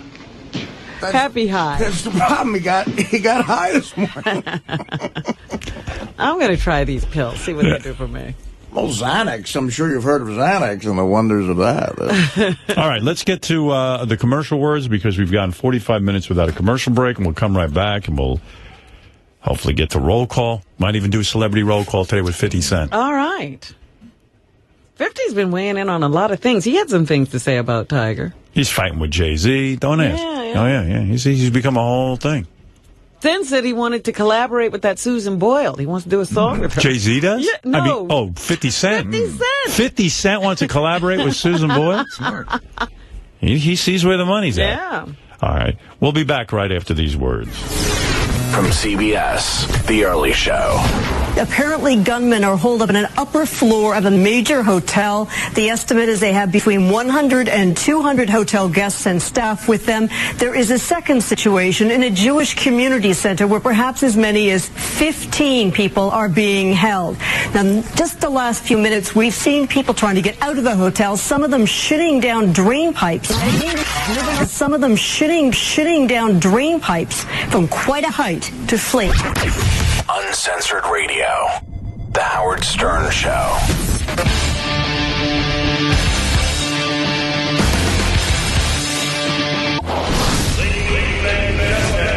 We proclaim ourselves indeed as we are, the defenders of freedom wherever it continues to exist in the world. Truth is, there is something terribly wrong with this country. The revolution is on. The only candidate who originally came out against the war in Iraq. This is the freedom of speech. Shut up! Sit down! I think satellite is the future of radio. Future radio. Howard Stern Show. Piano. What's up? What's going on? What's going on? Revy, how you doing? Yeah, who am I speaking with? I'm Howard. Who? Yeah, Howard who? Who am I speaking with? I'm Howard. You're Hollis. Yeah. Yeah, Hollis who? Yeah, Howard who? Yeah, Hollis who? I'm Howard. No, Hollis, what's your last name, Hollis? Yeah, Howard who? All right. Give me a call back when you get sobered up. Listen, quick, 2 seconds.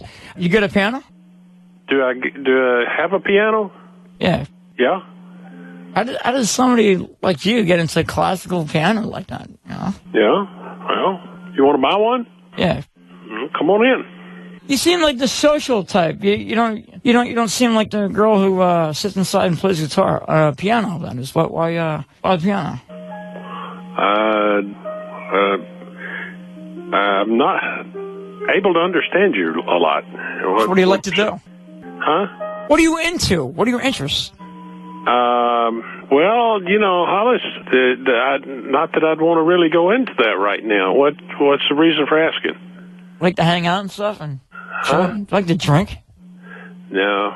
That's good. I mean, sure. That's pretty cool. Yeah. It's pretty cool. Well, what's your interest? So what made you become a Giants chick? Why do you like the Giants? I don't know what you're talking about, Hollis. I got work to do. Call me back. Bye. Listen, quick, 2 seconds. Hi, this is Piano. Revy, how you doing? Is this Hollis again? Yeah. Hollis, we got work to do. What you got? What do you need? What are you into? What are your interests? No, I don't have time to get into that.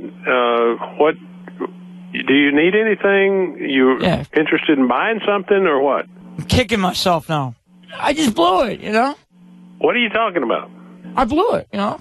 Yeah, well, listen, if you got something that you want to talk about that's business related, let me know. Otherwise, I really have a lot to do here. I'm kind of a guy who likes to chill out. Listen, this is not really going anywhere. And Like to hang out and stuff? Yeah, no, I got to go. Chill? Do you like to drink? Bye. Don't Listen, quick, 2 seconds. You've already. What had are you into? What are you You've interested? already had 2 seconds. I'm not into anything. I'm working on books right now, and I don't have any time to just chit chat. That's another one of my problems, by the way. Yeah. Please don't come back. Bye.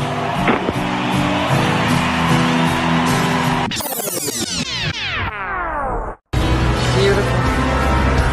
All right, thank you. Very nice. By the way, it's here, Artie. I played this for Artie during the commercial, but I'll play for everybody. This is Artie's breathing from this morning because he didn't believe me. But they ISO'd his mic. See, right before the laugh, you do it here. Like I was saying, Tiger Woods was a real nerd in high school. You know, look at that photo. I mean, good look.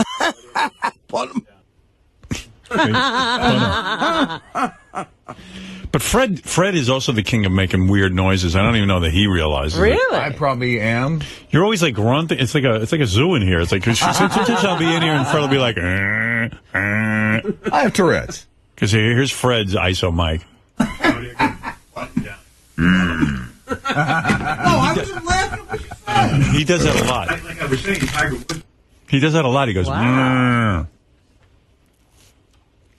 Sometimes he hums a song, actually. Yeah. So at least it's entertaining. But that's usually when we're in a commercial, and it's usually annoying. No, sorry. We all do things that are annoying, my friend. Not me. Oh, that's right. You're Mr. Perfect. I forgot. Yeah, thank you. I forgot my name, Mr. Perfect. I remember that. 50 Cent here, or can I do Lisa G? What am I doing? You could easily do Lisa G if you want. You think? Oh, yeah. Not yet, Howard. All right, so let's bring in Lisa G. Let her give us the rundown, and then maybe we can do celebrity roll call. I don't even know that 50 Cent knows how to do it. Lisa Glassberg takes shits at work. You're all excited about celebrity roll call? Very excited. Yeah. Get ready. You think that 50 will know what to do? He will chop it up, remix it, do it backwards. Yeah, but he doesn't know how to. He doesn't know where to come in. He'll know. He'll know? You're saying he'll know? He'll just, yeah. Did he ever do recall, a roll call, recall, whatever it is before? Not with us, no. He came on the scene, I think, around 2002. What we're doing was So from how's the he going to know 90s. how to do roll call? I'm sure he's heard of it. You just grew up with Lisa, it. that's your delusion again. Nobody Really? knew from roll call. No, Lisa. What? Your morning show wasn't that popular. Yes, we 50 were. Cent didn't know roll call. Yes, it's not he like did. the Yankees. Yes, he did, right? And you see how excited Lisa is? I Like, know, it's amazing. she loves roll call. Maybe I need to see a shrink. Yeah, I think so. That's definite. Because like even the fans said in the email, the best part of roll call is that Lisa is the only one taking it seriously. Yes. Well, you know what? Let's ask 50 Cent if he grew up wanting to do roll call, because that's what Lisa's basically saying he would have. Yeah, Lisa goes, oh, of course he knows how to do roll call. Of course. Sure. How? What? He'll know how. It's a beat. It's a couple of beats, and he'll jump right in. Yeah, but he's never heard roll call. He didn't listen to you on Hot 97. I think he might have. You do. You're going to sit here and tell me that 50 Cent knows how to do roll call. You know what? For the life of me, I don't remember where he was brought up, but if he was from the New York area, which I think he is, then he'll know of it. All right. How much you want to bet he doesn't know of roll call? That he does not? Yeah. I'll bet you he doesn't know it. He's going to say, I don't know what the fuck roll call is. Lisa, you think every black person was listening to you. You do. In New York? Probably. Bullshit. I hate putting it like that. What? I have to say, I never heard the roll call. Because you were busy with Howard. And Lisa, you guys were fired. I was off some days. Yeah, I hate to tell you, usually in radio, if you're fired, you have no audience. Is he here? No. He's not? Not yet. Are you going to say, do you know what the roll call is? Or are you going to say, do you know I'm what the gonna roll say, call is would with you- Ed, Lisa, and Dre? No. Well, however you want me to say it. Yeah. I'll say it both ways. He still won't know what you're talking about. What do you think? If he says Ed, Lisa, and Dre, he's going to know? I think so. Wow. Wow, you really think that?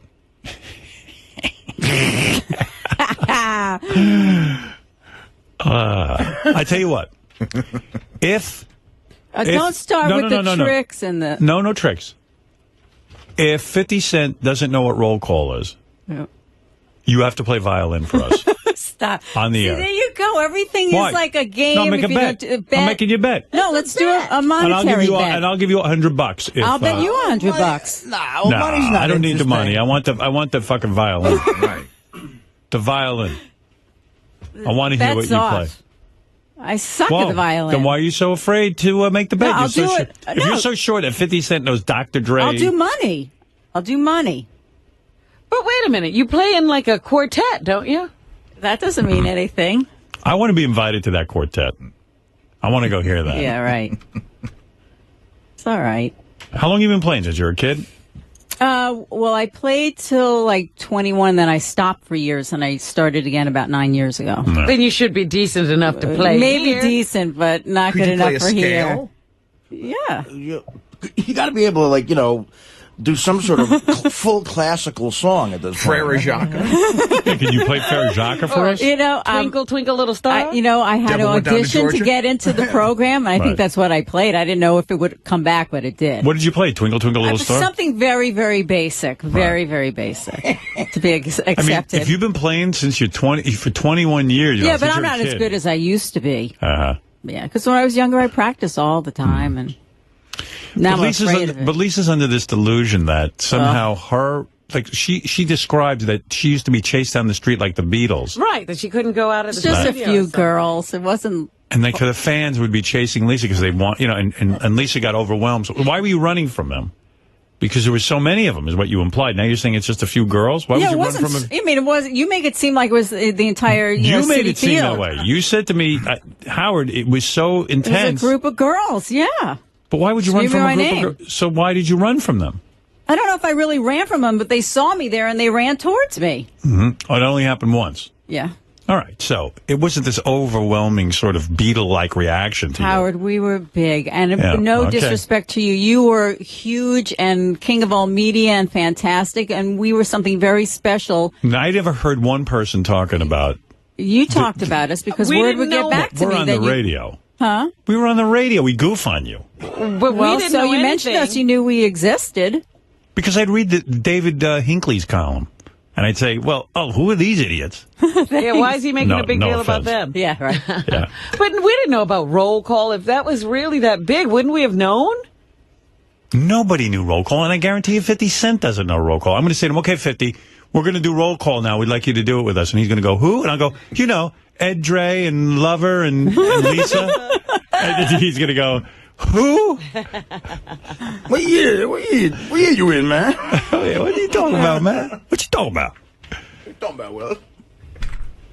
Remember how you thought Henry Hill wanted to come on your face, and I had to tell you he didn't? I couldn't hear him clearly. Right. I was the one outside with the microphone. I couldn't hear. I wasn't right up to his voice. The poor man wanted a caramel macchiato.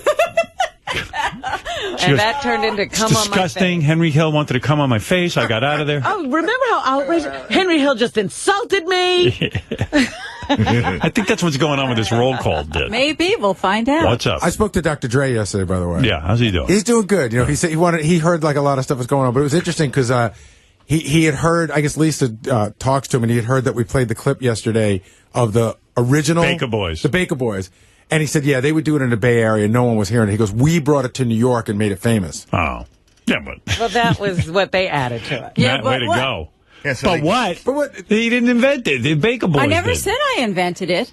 I never said I invented No, you it. said Dre and Lover invented I never said the word invented. Created. I thought it was a creative bit that you guys You did. said that you developed it sort of like, from your own mind. Were you No, aware? I never said that. Were you aware that someone else had it first? I wasn't really sure of who did it first, and then Dre texted me yesterday and said that we got permission from them to do All it. right, well, that I respect. I respect that. Well, you did do it your own way. Yes, we did. Yeah, they But did you it heard their it own way. yesterday. Could you understand what they were doing? No. Yeah, we was made it a really little intricate and very. You brought it to the very masses. good. Yeah, I guess. You made it more McDonald's than high-end sort of... A little more, not as Yeah. hardcore. I guess. Okay. It's safe to say we had no idea what they were talking about. Yeah.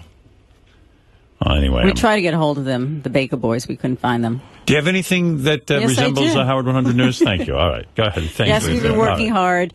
You know, we hooked JD up with Dr. Kimberly Diori of Sirius XM Dr. Radio. She examined him yesterday and says he has generalized anxiety with panic disorder and refractory insomnia, which she says is pretty common. If the anxiety doesn't take care of itself, it can sneak up on you and cause a panic attack. She is running a number of tests to make sure there is no other medical issues at play, such as anemia or overactive thyroid. And Dr. Diori says JD needs to get on a regular schedule, and she is sending him to a psychiatrist next week. Good. And also, Robin hit it on the head. The kid needs to exercise. You know what? He go out and run 4 miles, he'll fall asleep at Yeah, night. they're sitting around and then thinking you're going to go to sleep is crazy. I'll tell you what. Instead of laying in bed all night, when he gets home, put on those sneakers, run around for 4 miles, and I guarantee you the boy will be snoring away at night. You don't see me up at night. I can't even keep my eyes open. I ran 4.5 yesterday. I was ready to collapse.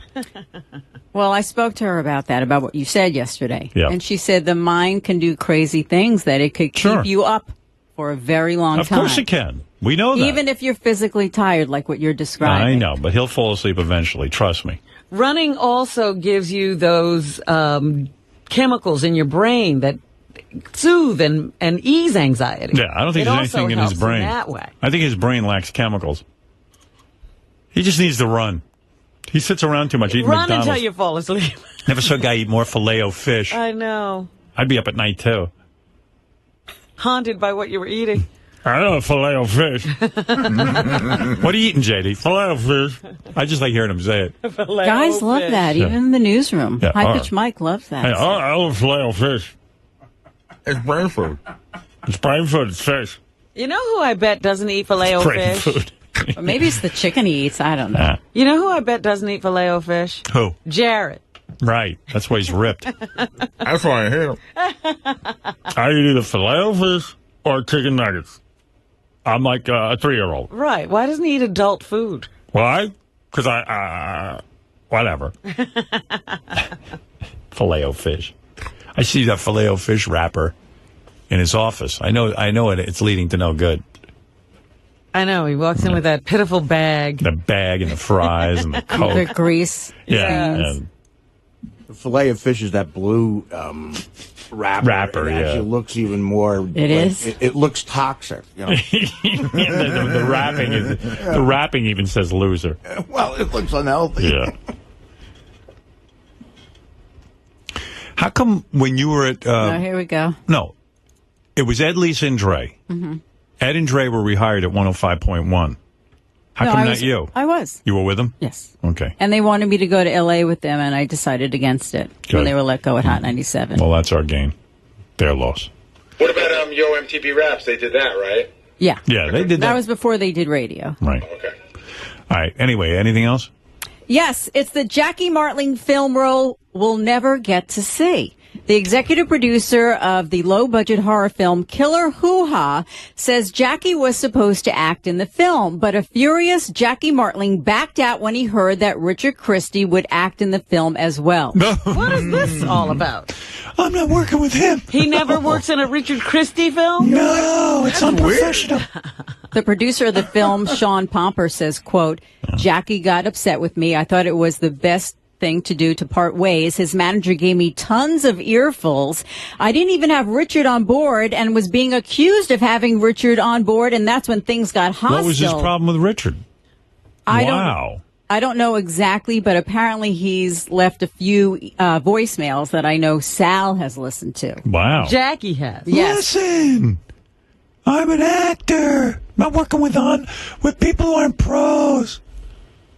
I'm shocked. Richard Christie's on that horrible Howard Stern show. Hasn't Jackie been in a movie with Miss Black Howard Stern? Yes. But he won't work with Richard Christie? Richard, what's up with this? Apparently, Jackie is furious that we keep playing that clip of him in the movie called The Wicked. and I did pull that clip, And it wasn't like I know the director of that movie. He's a friend of mine, but the director just gave me the movie to watch. Well, Jackie isn't proud of this clip? Well, I think he gets mad that you guys goof on it. Goof on it? That's the greatest acting I've ever heard. All you have to do is play this. It's on GP1 in pink if you want to hear it again. Yeah, I can always listen to that. But I think Jackie thought I was going to goof on him if he was in a movie with me. Probably. Yeah. I mean, if it's anything like this performance. The Secret Service have arrived. They're all over the place. They're outside. They're on the roof. And the entertainment is just showing up. Right over here. Oh, come here. Hey, Senator. Jackie the Joke Man Marling. How you doing? Ah! I guess you fell for the oldest gag in the books there, Senator. So where you want me to set up? Come on, let's get this thing going, eh? In due time, Joke Man, is it? Jackie. Just call me Jackie. Jackie. Jackie the Joke Man Marling. I don't think this was scripted. I think this is all ad-lib. Improv. Yeah. This is too crafted. Yeah, I think also, and I don't want to seem like pretentious that I know a lot about editing. They could have tightened it up a little bit. Yeah, maybe taking a couple of Is these. that what you would have done, taking an axe to this? There's a lot of extraneous thoughts that aren't relevant to the plot. But Jackie's the big star of the movie. They can't cut him up. Is he the star of this? I think he's the big headline name. How you doing? Well, Jason over here tells me that you have a very funny stand-up act. Yeah. I'm assuming you've been briefed? I'm assuming you'll be briefed. And this guy's the aide to the senator, right? Right. Yeah. Is he the senator or is he the aide to the senator? No, I think he's the aide to the senator. Yeah. I'm assuming you have a very funny act. There's a couple of things I think you should know.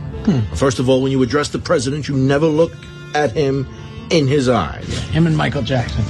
Okay, because he hates that shit. All right. And second, there is no indecent or obscene material in this act. You understand? What? Nothing indecent. Whoa! What? Wait a minute. No profanity? That's my favorite part. I've got that memorized. What? Oh, you know, I mean, what? No fuck shit ream blow? No fuck shit ream blow. I think he doesn't want to work with you. He doesn't want to work with you. You're not professional. You haven't been in movies. You know, he's very funny. He wants to have lunch with you. He's angry at Richard Christie. Right. But you're the one goofing on the clip. No, but if Richard hadn't pulled it, I'd never know about it. Jackie's right. But what does Jackie want, like, nobody to know about his movies so we won't pull clips? Yeah. Like, he wants to be in a movie and make sure that nobody ever hears it.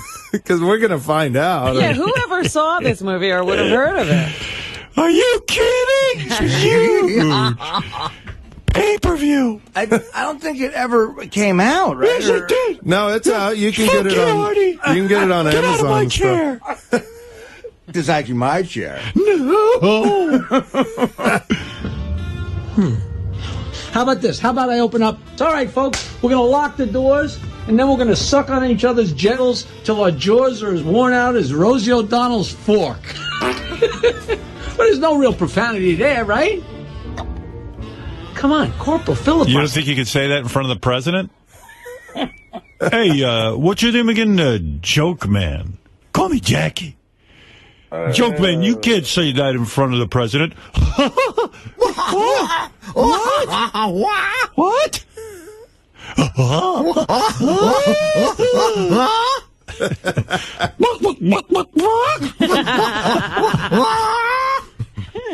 What am I going to do? Break out the jokes from Joke Master Jr.? I'm not working to 5-year-olds. I'm a dirty joke teller. That's what I do. Couples in the living room. He says, you're dry tonight. She says, you're licking the rug. That's killer shit. That's what I do. Listen, buddy. Uh-oh. If you expect to get paid for this act, there's no obscenities or indecency in it. You're fucking me with a rake. You know why they couldn't edit this? They got that sax music behind them. You'd hear it chopped up. No, they do that on separate Yeah, they put that on tracks, and post. they Oh, put it sure on they did. later. Yeah, Rob. You think they had to do it all at the same time? I think that was all going on. My brother-in-law is the sax player. It stays. Yeah, no, I don't think that was a separate track. I don't think they added it in later. I think they were, they were doing the scene and... Who's the best actor in this scene? You mean between the senator's aide or Jackie? Yeah. I'm not sure either one of them should be proud of It's it. like you're asking who was the best Yankee on Murderer's Row. You know, you can tell if you got a good sperm count. She got to chew before she swallows. Come on, that's killer shit. That's what I do. Come on, that's killer shit. How many times is Jackie going to say it's killer? Is that killer shit, Jackie? Yeah. And really, is that killer? A killer shit. I mean, it wasn't. It's killing me. It's killer when you make fun of it. It was in vaudeville in the 22. Senator, his work would be greatly compromised if we tell him to tone it down. I mean, See, that guy is a senator. Oh, he is the senator? Yeah, he's prepping Jackie for the appearance in front of the president. They've put together the whole fundraiser for the president. I see. And Jackie was the hired talent, and Jackie feels these guys really didn't know his act, and these guys are saying, hey, Jackie, be professional and go out and work clean in front of the president. And Jackie's like, that's not what I do. It's killer shit. Killer shit. Killer fuck shit, no fuck shit. Killer shit. You look at the rug. Killer shit. after all, he was on the Howard Stern show. Howard Stern. You work for that prick, Howard Stern? Now I'm getting hit with the shrapnel. Somehow I've been worked into the scene. Now the bad actor is bad-mouthing me. That's Jackie's way of getting back at you. Yeah. I've got him! He probably told that guy, call him a prick. Call him a prick, fuck him! You don't like it. This is how Jackie punched up this script. You punched the script up? Oh. You mean you guys booked me with no idea who I am? After the scene, Jackie went, that was great when you said Howard Stern's a prick. He is. Keeps me from my money. Yeah, I believed it when you said it. Now, listen to the acting here. All right. You feel I'm stepping on it too Yes. much? What I do? You dopey bastards. I can't believe you hired some prick from the Howard Stern show. You cunt. You call me a prick? Sir, I can't imagine how vile and obscene your act must be if you work for somebody so unchristian-like as Howard Stern. You know, you guys are funny. Anyway, I don't want to play the whole scene. Oh, my I gotta say, too, Jackie is... That was the whole scene. I heard that Jackie's mad at my buddy who directed this movie. Yeah. He's not going to work with him ever he again thinks that my buddy Sal, set him up to... But, no, Sal just gave me this movie, and I happened to see Jackie in it. I was like, oh... So I want to say my buddy Sal had nothing to do with it. It's okay to work with him. Yeah, he can work with him again, Hey, definitely. 50 Cent is here. Let's see if he knows. Yes, it's time to find out. Well, Lisa, I hate to tell you. I'll be okay. You're going to be Either really way. sad. Maybe a little. Thanks, Richard. Yeah, bring him 50 Cent. I can't wait to You want do me this. to stay here? Yeah, before we do celebrity roll call. Yeah. You got to do the roll call with us. I bet you don't know anything about it and won't know what we're doing. Oh, good. Here's 50 Cent. 50. Perfect. I got to beg him. Nice to see you. Hey. Hey, wait, 50 did kiss Lisa, so maybe there's something Maybe up. he knows her. Everybody's so quiet. All right, you ready? Because this is important It's to a us. suspenseful moment. We've been waiting for you. Listen, let me ask you a question.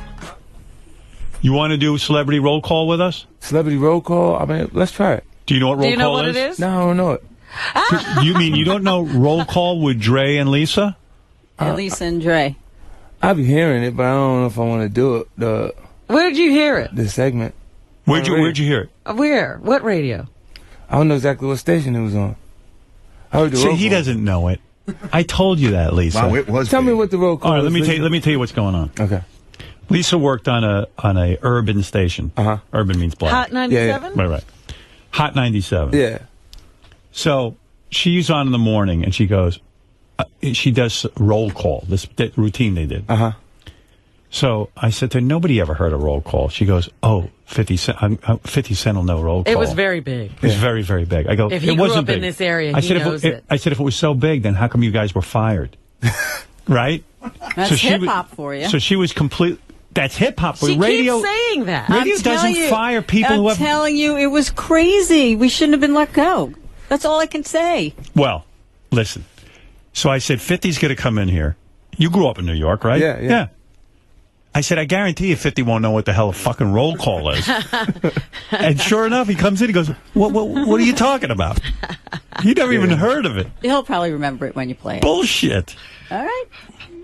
You don't even know where to come in on roll call, do you? I'm sorry, Lisa. Yeah, okay, we're going to do roll call now. Yeah, so let's see if 50 knows where to come in. Okay? Yeah, because you're going to surely remember this 50, when you're here. I'm not coaching you. I'll point to you when you're supposed to come in. Let me see if you know what to do. If you don't, just don't do anything. There. Just sit there like a log. Okay, every day we do our thing here, you know. See, we're going to do a little celebrity thing right now. This is it, baby. It's called Roll Call. So we're going to let you check it out. Roll call. Roll call. That's right, man. Roll call. 55 points a game, baby. Phil, this is the Jordan of Roll Call. Talk about 50 Cent now, all right? All right, here we go now. I'm going to try it. Just can't miss. We just can't miss. We just can't miss with a beat like this. Pow! It's the joint. Ha! It's the roll call. It's the roll call. It's the roll call. It's the roll call. What's up, y'all? What you got to say? Who's on the phone with Lisa and Dre? It's 50 Cent early in the morning. That's right. Yawning. It's That 50 sounds Cent cool. early in the morning. That's right. What's the T? What's the T? What's the T? Where are you from? Where you calling from? Oh, What's Queens. it T? What's Queens, New T? York. What? Queens, New York. All right. I said, what's it T? Queens in the house. Queens in the house. Queens in the house. No, you didn't. You didn't even know what to do. Queens in the house with the roll call. All right, you owe me This is like $100. people study this at home, how it the callers do this. Yeah. Not the actual artist. No, but there was Celebrity Roll Call. The Baker Boys did Celebrity Roll Call. And Lisa said they did celebrity roll. Right. Yeah, you said he did it with Jay-Z. By the way, this guy's one of the greatest rappers in the world. You know what the fuck he was doing. Yeah, I had no idea. He looked like a deer in the headlights, But he's Lisa. supposed to know because he grew up listening to this, according Do you to remember it? Hot I do 97 remember. with I do Lisa and remember. Dre? Yeah, sure. Yeah, Sure. he remembered it so well. He goes, Yeah. What city? He got one for It was a big thing in his life. And it then when you seems. came in, you didn't even rap. You didn't even know how to rap. I was rapping better than I was you. like, yeah. Are you a rap artist? I said early in the morning. She said yawning. You're It was all over the place. Lisa's trying to move it along. All right. Anyway, Lisa, I think that proves to you guys All weren't right. that big. Thank you. All You're right. welcome. All right. All right, have fun. Too bad for Lisa. You didn't know what it was. But once again, I'm right and Lisa's wrong. I think Lisa's really pissed. Yeah, Lisa's This is pissed. going to depress her for the rest of the day. Because Lisa's under the delusion that when she was on Hot 97, it was the biggest fucking thing. She thinks every black person who grew up in New York knew her. She told us she was like a rock star. You Yeah. know, she couldn't walk down the street. Yeah, black women were chasing her Wow. down the street. They would chase her down the street because they didn't like her. I mean, it's funny how things change, though. I mean, because if you're saying it's different now, because that happens to artists, too, right? Sure. Yeah, when you're not interpreting the street anymore. Yeah, you smoking hot, and then you cold as ice. Where was I just watching you? On some show with Eminem, you guys were performing Yeah, together. the AMAs. Yeah, you were good on Yeah, that. American Music Awards. Yeah, that was good. I like that. This guy had a little piece in it, so it was cool to come out and do my little thing and get out of there. I was hoping for a little more from you. You know, I thought Eminem was kind of Always hogging leave your... them wanting more. He did kind of hold the show, Howard. You know. I think people really I wanted don't you know. a little bit more than him. Honestly, I know I did. Nah, it was huge, man. You can't. Tell me something that I just heard about you. I didn't realize how heavily you were into making movies, but you you got all the tattoos removed from your arms. Yeah, I took them off my actual. Let me see. Because you were tired of being in the movies and having them removed. Wow. But doesn't Yeah, that leave okay. scars? But it comes back. It depends on who you actually went to actually do it. How people go to the wrong places, and I heard it's extremely painful. It is. To get your tattoos removed. It's more painful than putting it on. Really? And how long a process is that? Isn't it months? Yeah, it'll probably take about a year before it to be completely out. You know, but it's easier to cover it with makeup. Like if you had a 6 o'clock call time, I'd have to be on set 2 o'clock in the morning. Just get to your cover tats covered up. Just to cover your arms. Right. Wow. So you said, I'm going to go to a doctor. I'm going to have them removed. Now, you were pretty heavily tattooed on your arms, Yeah, weren't on you? my arms. I took them off. Yeah. And what does it look like? Let me see. See, I see. You see, it's almost like somebody Like little pigments is knocked out of it. They got to come back in. Right. Yeah. Shit gone. Wow. drew sorry, on his arm and it's gone. fading. Not that bad. Not that bad, but man, that sounds very, very painful. And there's a whole full movie schedule coming up with you. Yeah. I shoot December 27th. I start the Gun Project. It's actually a screenplay I wrote myself. starring myself and Val Kilmer. I'm producing it through Cheetah Vision Films. No kidding. Yeah. You recently said that you like Robert De Niro because when you were working on a movie with him, he walked up to you and treated you like a human being and said to you, I need some business advice, and I know you're a good businessman, you've made a lot of money, can you help me out? And I know what you mean. Yeah. Like, don't you think like a lot of, especially white guys, they don't look at a black guy and go, hey, I need some business advice. Like, Robert De Niro didn't see color there. He just saw a businessman. Yeah, and he's not that kind of person anyway. That would be, you know, dealing with color in any kind of way. Because but, you know, a lot of people, even in the acting sense, they don't think rappers are actors. They think they're there because of their name. To give and that's really weird, too, because when you think rapper, I kind of think Will Smith. Mm-hmm. And he is the biggest movie star. And I think Queen Latifah. And I think Ice Cube. Mm-hmm. You know, and we got so many artists that made the transition from hip-hop music into acting. More than any other genre of music. That's true. Now, so the thing is that, you know, when you think of you as a businessman, and I've said this before, you're worth over $400 million. Wow. I'm doing pretty good, Howard. You know, when I get my weight up, I'll be up in here every morning with you and Robin. But the point I'm making is he worth $400 million? Because I believe heard it. somebody I know was disputing that to me this very weekend. Well, I mean, it would be difficult for them to prove it unless they work in my accountant's office, right? Right, but they, you know, So how like would they most of be- the money they say came from vitamin water, right? That's right. But then they're not taking into account me even as an artist. Well, first of all, he sold a lot of albums. He tours a lot. Mhm. That's a lot of money right there. But Secondly, they're claiming all the money they claim that he made from vitamin water he didn't make. they're claiming that? Yeah. Well, you know what they'll claim? They'll claim all kind of things. They claim I used cocaine in Croatia. They claim my arm was cut off. They claim I used steroids. Well, you they know what claim it is. I was hitting on Robin last time I hit. I said I want to play with them things. You know, and she... That's not hitting on me? Let me tell you, when I said 400 million, Robin had 400 million orgasms. I'll tell you that right now. That's what you're talking about. That's right. No, but the thing is, there is a lot of jealousy about you. People don't want to accept that you are worth $400 million. Well, I'm doing well. However, if you look at... Is the economy hurting 50 Cent? I mean, have you gone down in your net worth? No, it's just changing the business itself, music, completely. Right. You know, like where last night we was there for a launch of a new platform called Vivo. Right. What where is they that? Can actually control content and usage of actual music. Really? Nobody's The record going there. companies are together. Vivo. Yeah. Yeah, you were over there. Yeah, because at YouTube, I have 295,000 clips related to my music on actual YouTube, and there's nobody there to actually create ad revenue. That's right. In other words, what you're saying is your music doesn't generate as much money because people are getting it for free, Right. and they're getting all the content for free. That's exactly. And it's everybody's music. I know. But yeah, how are you going to get people to go to Vivo, though? Well, I mean, the platform is the same way you got them to go to YouTube. Yeah. You know, just making it available and have it be official content and Okay. maintaining a specific grade of quality. Says here, 50 Cent's worth $405 million. He lost money during the recession, as everybody did. Yeah. What way, some of your investments went down? Yeah, it went down, and some of them came back up. You know what I'm saying? It's just, if you had enough money, you lost some.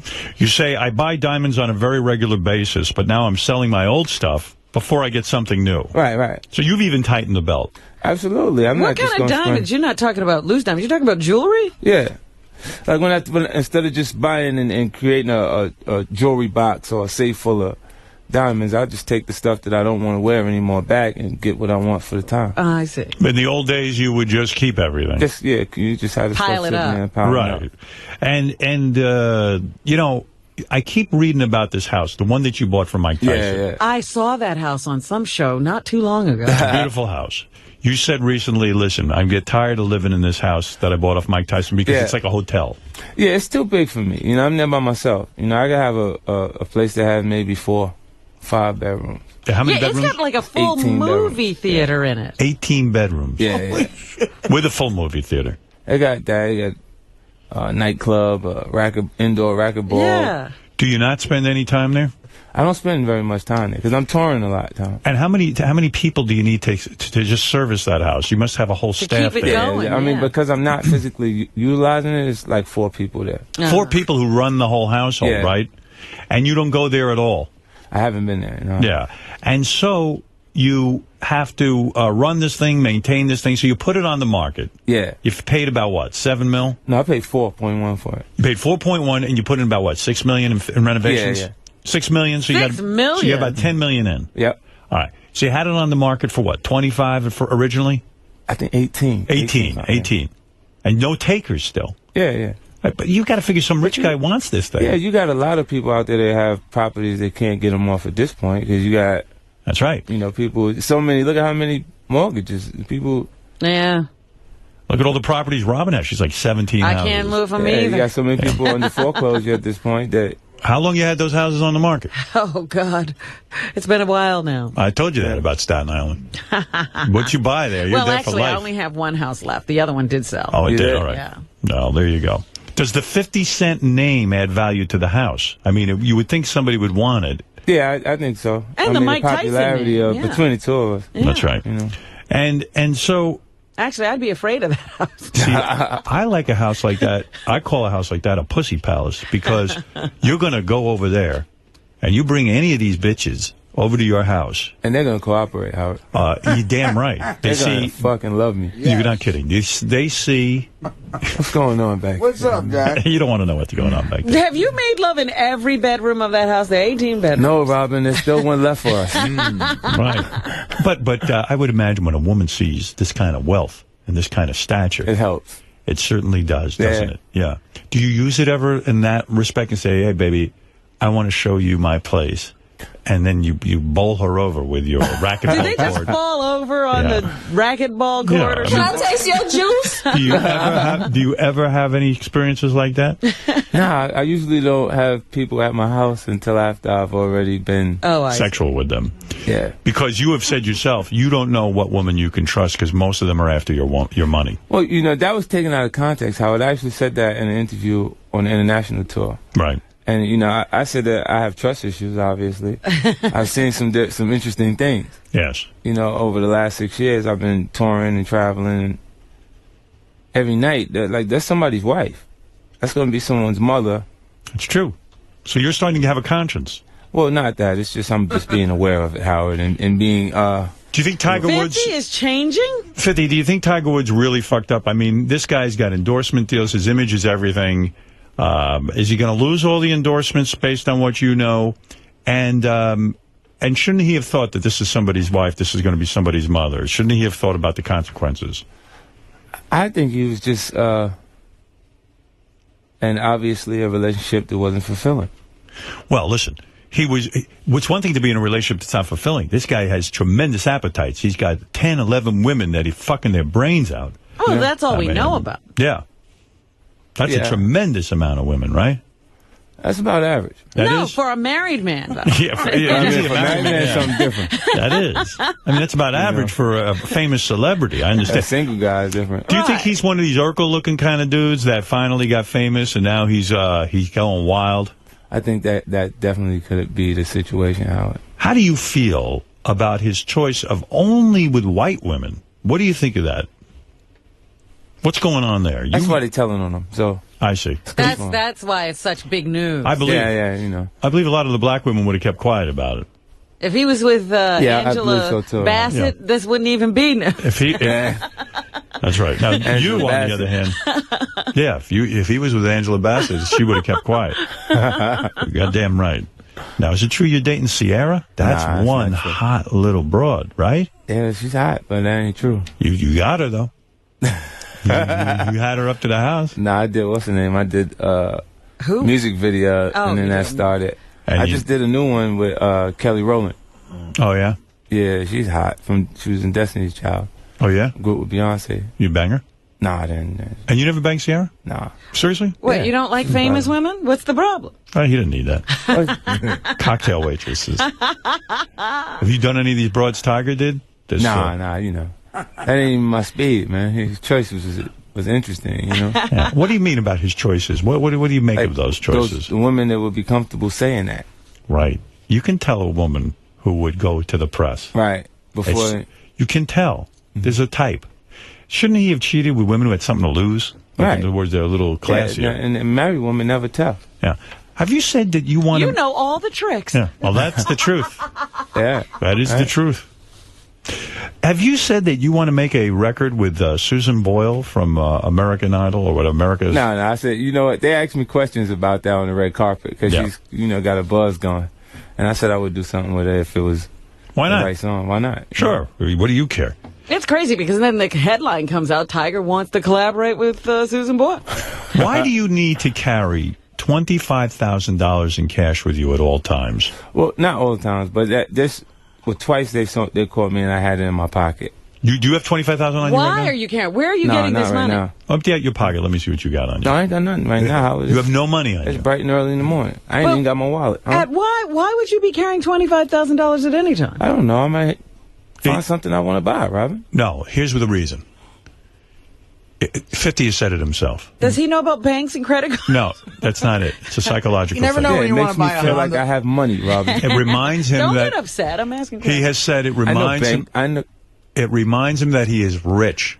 Ah. But why do you need that reminder? You've been rich now for a while. Yeah, but I don't have those things around me, Howard. Right. Like I leave those things in Connecticut. But isn't it dangerous? And I'm gone. But 50, isn't it dangerous to carry around that much cash? There are people out there who will rob you. For regular people, it is. Yeah. But you have enough bodyguards and things. Yeah, I don't have that issue. I mean, I'm gonna have a watch on it costs $200,000-$300,000. So if you gonna have $25,000 in your pocket, it's nothing. Yeah. You wear a watch that's worth $300,000? Let me see that watch. I don't have it on now. Yeah. Oh, damn, I should have came prepared. I would never wear. all right. I would never wear a watch worth $300,000. Why not? Because first of all, it would make me nervous. I wouldn't want to lose it, and those kinds of things just seem frivolous sometimes. You know. I mean, but Howard, you just gotta live sometime, man. You're a rich guy too, Howard. Don't think people don't know. Not like you. I don't know what it was the transition when you came from right over here, and the studio got built and cameras are set in different spaces, and everybody's trying have $400 million. A few seconds in your life. But so what I got breakfast. Anybody offer me nothing? Look at the size of those boys. They ain't sharing any food with you. You say that you can cry on command. Does that come in handy in the movies? Yeah, at different points. I could do it now. Yeah, let me see you cry because I've always admired actors who can do this. I don't know if I could do it for you right now. Yeah, well, you're But an actor. did you discover this, or how did you know you could do that? It's just different roles that I had to play. Yeah, but you discovered it on set or something? Yeah, like... What do you think about to make you cry? Just old stuff, childhood stuff. Think about what, your father? No, I don't know my father. That's what I'm saying. Like, do you ever think about, that doesn't bother me. I don't know my father, and then you start to cry? No, I had, like, a pretty rough childhood. I know. I can use, What do you think about to get you going? All different, like, little things. Well, not little, but small portions of my experience. Well, like, give me something that makes you cry. Oh, man. Just the transition of having... Your grandmother dying? No, going into my grandmother's home after my mom passed. That makes you cry? Yeah, that was a real uncomfortable feeling for me. Because you didn't want to live with your grandmother, you want to live with your mom. Yeah, and that was just... Like, my mom was one of 9. She was the only one of my grandmother's 9 children who passed away. Were you angry about that? Well, no, but... How old were you? I was, like, 8 years old. You lost your mother when you were 8? Yeah. That's tough. That's tough. I wouldn't have thought it was so bad. Oh, but your mother. If you had Robin's mother, you would have been happy to see her go. I've been glad to see her go. But that's hard. A joke. I mean, that is not easy, man. My mother lost her mother when she was 9. I don't think she's ever gotten There over it is. You're crying. There it is. 50's got it going. You got the tears going. You are a good actor. Or is it real? Whoa. Good for you. Wow. You just did it. I mean, you had him going. Yeah. You couldn't do that, Howard. Hell no. He's a better actor than you. You might be. I thought I was a great actor. Have you ever come close to crying on the air, Howard? You know, on my show, the air? in my movie, when I did my movie, there was a scene where I had to cry. They put they give me this, they put onions on my eyes. I cried. You know, sometimes I think about my mom raping me with a thermometer, and that can get me almost there. She used to take my temperature annually. Boy, was that humiliating. I was already 17, I think. You know, that ain't fun laying down on a bed and having your mother stick a thermometer in your ass. I'm telling you right now. Look at that, 50. There it is. There's a close-up of you crying. Wait, here come the tears. Can you see it on the screen? Look at that. There they go. Boom. Nice work. Wow. I might have to hire you. Wow, look at that. What do you get in a movie now? What's your quote? What's your quote? Oh, man, I just did a project in the UK, Dead Man Running. I need $1 million to be in. $1 million? $1 million bucks. Yeah. It's pretty good. All right. You know what I'm saying? Now, whose career do you admire? Who do you want to follow? Not Jay-Z. No, I really like Ice Cube. Yeah. Ice Cube's got a good career. What's going on with the feud between now you and Jay-Z? I figured you're afraid Do we of him. always have to have these feuds? I'm scared to death, huh? You're scared to death. Here's what happened, and I'll fill you in. But why do we have to have these feuds? It's music. It's really just the competitive nature of hip-hop, right? Yeah. 50 Cent and Jay-Z are feuding after Jay-Z refused to shoot a video with 50 Cent. 50 recently said of Jay-Z, he has a king complex. He thinks he's fucking Jesus. You know what I mean? This Jehovah shit. Now, when you say something like that, will he try to get his posse after you? Nah. His posse's Beyonce. Beyonce's his posse. No, seriously, will he try to get someone on you or take it out on you in some way in business even? Nah, it probably, both of us are probably tired of hearing that. But he's a pretty powerful guy in the industry, as you are, but he can fuck with Look, you. he didn't do anything to Chris Brown. I don't think he has any power. That's true. Right? In certain systems, I mean, I guess the building in he's in, he'll have some influence. Right. And the same for me. Now, you said recently, you were talking about the MTV Video Music Awards. Yeah. And you said, I'll tell you what, Kanye West wouldn't take that microphone out of my hand away. Yeah, he wouldn't have taken I don't even think that's nobody else doubts that either. Well, you're not a 20-year-old girl. You said no one would dare take a microphone out of my hand if I was accepting an award. And then Jay-Z said, I think that Kanye West would have done it if it was 50 Cent. No one is scared of 50 Cent. I want everyone to be clear. No one is scared of 50 Cent. Yeah. I'm scared of you. Well, you know what's interesting is he created a real safe presentation, Howard. Yes. Like, with Beyonce fitting in with what she has going on as a pop diva. And it kind of led to people, like, walking onto the middle of his stage, like, during his performance and different things. Like, real approachable. A girl walked on his stage. Yeah, Little Mama. Yeah. Right. So why these things are happening, it kind of makes him feel like he has to, I guess it had to make him feel like he had to be tough or, make a statement at that point. Yes. In other words, is he using you to appear to be tough guy? Yeah, I think he should have said something to the actual person who was interviewing him that made him feel like a coward or a punk at that point. That he would have been afraid of 50 Cent instead of addressing me at that point. Yeah, I think that you could kick Kanye West's ass pretty easy, right? I think I kick his ass pretty easy. And dare I say, I think you could kick Jay-Z's ass yeah, I in a his physical. Ass too. It wouldn't even be an issue. Physically? Physically, you're a very large man. I mean, Jay-Z looks like he can handle himself, I guess. I don't know. But, you guys kill me. But I would say in a physical fight, no holds barred. No, no contest. I don't think it would go more than 30 seconds. Yeah, I agree. But why would you millionaires start fighting? I would like to see that. Would you ever challenge him to an out-and-out fight on demand? He wouldn't do that. Like, we don't even have real vocal competition verbally. Right. So how could you expect that person? You know him, right? I don't know him. I know his work.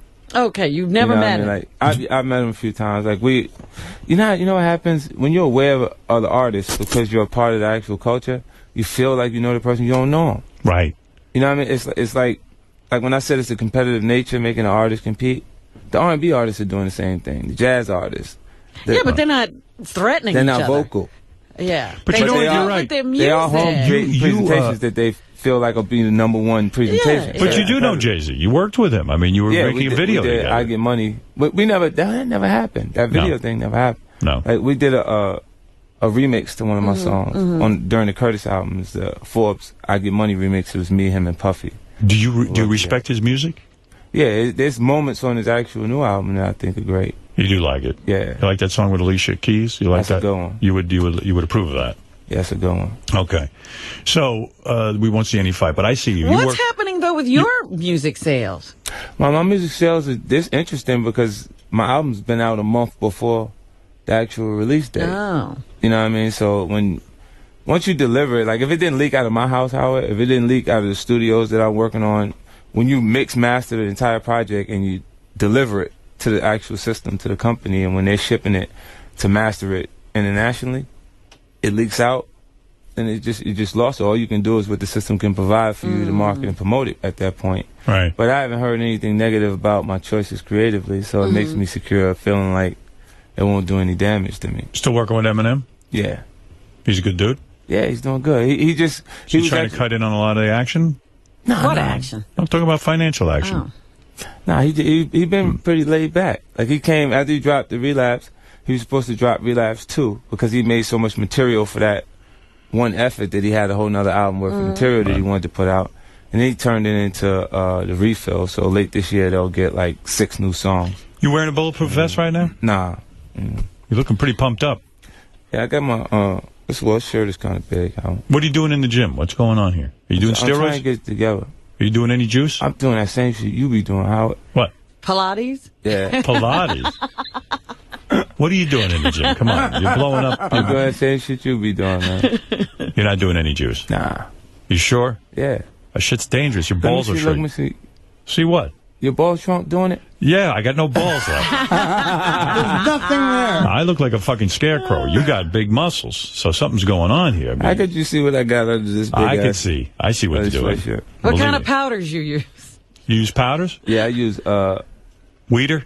No. What do you use? Oh, you talking about I thought you was talking about baby powder. Oh, No. stop. No. What kind of powders you use? Oh man, the protein powders you talking about? Yeah. I don't really take it, like, because I don't have to put on mass. I have Really? to keep myself from getting too big. Yeah, that's my problem. That's a shame. Yeah. You almost went into a business. You had hired researchers. You did a little research and development. I guess you put some money into this. Yeah. You were trying to develop a condom that would keep guys lasting longer in the sack. Yeah. Now, And your scientists got together and could not find a way to make this happen. Is that true? No, it's not true. It's just, I mean... What's the theory? The Is it- concept and idea to create Magic Stick condoms for me was to develop a more effective way to create a safe sex campaign. Uh-huh. You know, and for myself, all I would really, gain out of the situation is probably more exposure, being a part of the actual campaign myself. But do you have that problem? You shoot your load too quick? No. It depends if I'm really excited, if you make me wait to the point that I'm really already there. Yeah. You It's know, pretty but- embarrassing when you're 50 Cent and you blow your load quick and you... It's not embarrassing at all. Like, Really? I can care less. You really? You know? It doesn't bother you It when the doesn't. woman doesn't have the orgasm? No, it doesn't. But listen, if you go... Wow. That's evolved, man. You You're on a have to whole... start loving yourself, Howard. Yeah.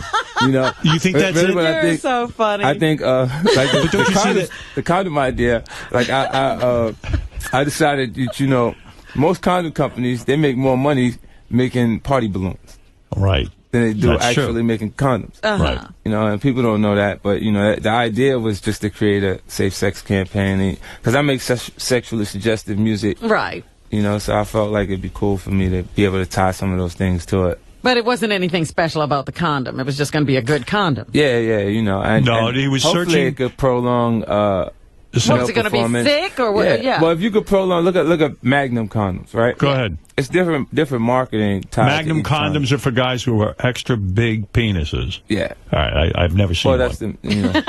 I haven't. I don't need it. Well, you know how you pick. I'd be swimming in it. They got it for marketing purposes. Yeah. You're gonna try to do different things. I so. see. Do you know I said take that's my the thing regular I do. condom and stick it in the Magnum wrapper when I'm with a lady? I do that. Do you do put the that? regular condom so I can hold on. Yeah. Do you So use the Magnums? Are you being Yeah. serious? You do? Yeah. Holy shit. How Are this you is extra- almost a homoerotic moment. Are you extra He said, thick or- Holy shit! You supposed to say that part, Robin. Are you extra thick or you extra long? Or you both? I'd like to think both. I'd say that. How many inches are you, 50? Because, to use Why are you Magnums. looking at me when you say Because I that? can't answer these questions for a man, Robin. All right, so look at Robin and answer me. How long is your penis that you got to use a Magnum? I can't tell you exactly how long it is. In fact, I haven't. You've never measured it? I just tell you I love my size. I feel like I'm special. Wow. Gifted. I have a curve, Robin. How long is it right now? Okay. Oh, my. Does it curve? I have that on my spine. Are you really that big that you use Magnum condoms? Well, I mean, Magnum condoms don't mean you that big. Like, sure it is. See, you know what it is? 'Cause Howard probably watches pornography. I'm 2.5 inches. Yeah, you put black man, they show you, the dinosaur. Yeah. But I'm saying to use a Magnum condom is a wonderful thing. I've never had to use one. I mean, I fit so. Now I feel like we should have been selling Magnums, right? Yeah. Are you saying We'd to have him did he great, could go huh? ahead and use the Magnum? When you are flaccid, are you at full length? In other words, when you get a boner, you have one of those dicks that like. Why is he asking you this stuff? I'm just curious. This is some interesting, some celebrity shit. Robin, listen. Yeah. I won't answer. I refuse to answer you when you talk to me like that. Wow. But Magnums, man, I'm impressed. I use regular condoms and I have to like fill it out. I have to put some stuff at the end to make sure it doesn't slip off. We only have one guy on our staff who uses Magnums. That's Jason. Jason? I thought it was Benji. No, it was Jason. Okay. How you know, Robin? No, these guys talk. I thought it was Benji. We talk these shit. Guys talk. You'll be working with Nicolas Cage in a movie called The Dance. Yeah. What's going on with his finances? Did you talk to him about Watch it? your wallet. Nah, I have no idea. Yeah, he ought to sit down with you. Make sure you don't get ripped off by this guy. He might be Nicolas desperate. Cage is still a huge talent. Yeah, of course, but he lost Can't a take lot of money. anything away from. I mean, he's a $20 million actor. Well, but he lost a lot of money. He You don't have- spent it all. He bought a lot That of just yachts. means he'll have to downsize and do it again. He has to buy a lot of yachts. He buys a lot of homes. Did you ask him about it when you were working with him? Nah, I didn't. No, We you actually didn't shoot that film yet. yeah. Oh, okay. He was out here working on a project about 2 months ago, and I stopped by set. Do you have to audition for these movies sometimes? But yeah, some of them you got to, but a lot of these projects I committed to early. Mm-hmm. And they've been in development for a while. So Okay, that's pretty good. By the way, the single "Baby By Me," I happen to have it here. I'll play- Baby by me. Yeah, what's that mean, "Baby By Me"? Have a baby by me, baby. Be a millionaire. Oh, is this about women who want your money? No, well, it's just about how stability is attractive. Right. In other words, how we can add to your physical attributes. Well, you're right. In other words, you're talking about on Family Feud, they had a question. They said, name a guy who, no matter how much money he has, he's still ugly.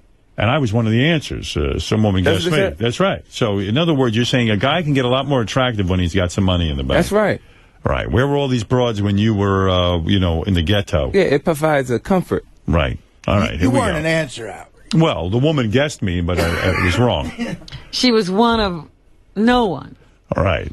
Who was she? Was she like a regular person? Yeah, well. Yeah. So why was she there? Why was she talking? I'll give you the clip if you want. Why to was hear people asking her what she thinks? I don't know. I wish she'd shut the fuck up, though. I'll tell you that. Continuing, our point values in this round, as you know, are now doubled. We surveyed 100 people. Top 5 answers are on the board. Name a rich man who proves that money doesn't always make you better looking. Bill Gates. Bill Gates. Show me Bill Gates. Number 2, not number 1. Lisa? Howard Stern. Howard Stern. Show me Howard Stern. No, not there. You control. All right. At least she wasn't there. Yeah. They had That's motherfucking good. Bill Gates up in there. Imagine He was number 1. 2. Who was number 1? I know probably he's number 1. Who? That guy in the wheelchair who... Stephen Hawking? Stephen Hawking, probably. You know what I mean? He gets tons of chicks. I'm sure he does. He gets laid like a motherfucker. Anyway, 50 Cent song, Baby By Me, is about this very important topic. Yeah. You get a couple of dollars in your pocket, and suddenly everybody thinks you're a mark. Yeah, man. It starts that. Let me That's a hear lot of energy comes around, Robin. Let me hear a little bit of this.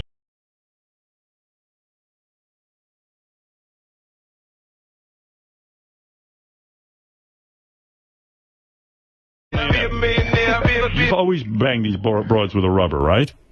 Of course. Yeah, good for you. He was trying to make a rubber. Right. So true.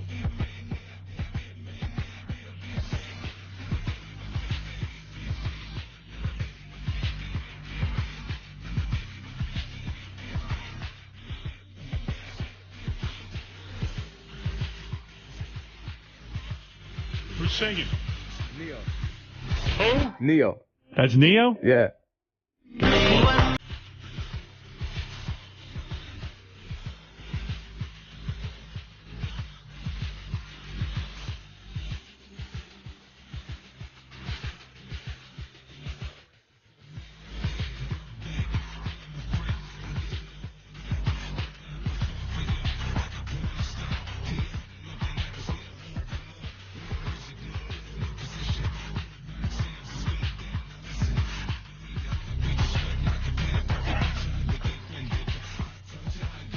Artie, you like this. Look at you. Artie, damn. Artie woke up. I'm moving around, man. Artie loves rap music, man. I do. I got He loves 50 Cent. He doesn't love all loves rap it. music. That's why we need you here, Artie. No, 50's. Oh, thanks, brother. 50 is one of my favorite artists. You like him? Yeah, I do. He's all right. Yeah, he's good. All right, good. I appreciate Artie, too. Yeah. So, you know what the problem is? That this show is starting to become too conservative.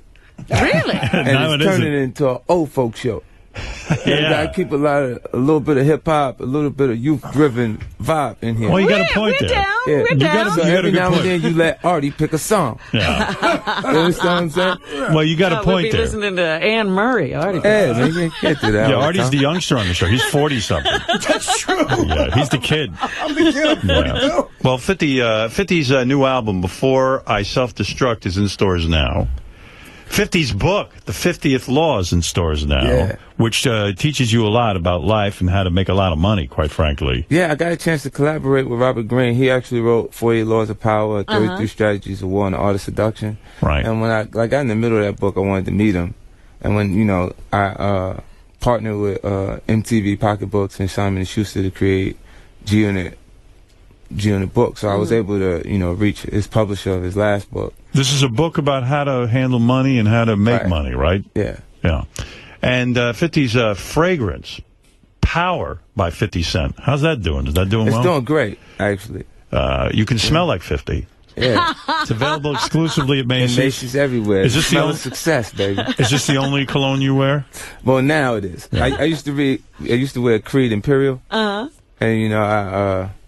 before I possessed the ability to create my own fragrance. Is it true before you got to create your own fragrance, you used to just rub money on yourself and then Smell like money? Now you do fragrance. That kind of might break you out. All right. That all in the dirty hands.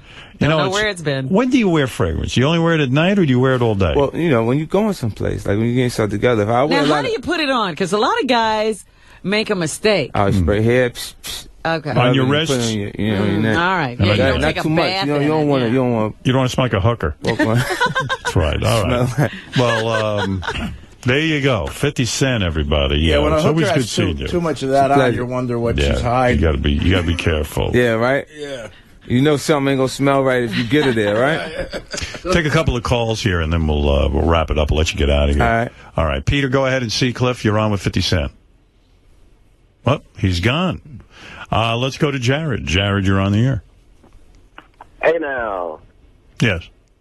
I just want to say I'm in the U.S. Army, and I went to Iraq for 15 months, and I've seen the movie that 50 was in, and I thought it was an awesome portrayal of what it's like coming back. I thought he did a great-ass job in that.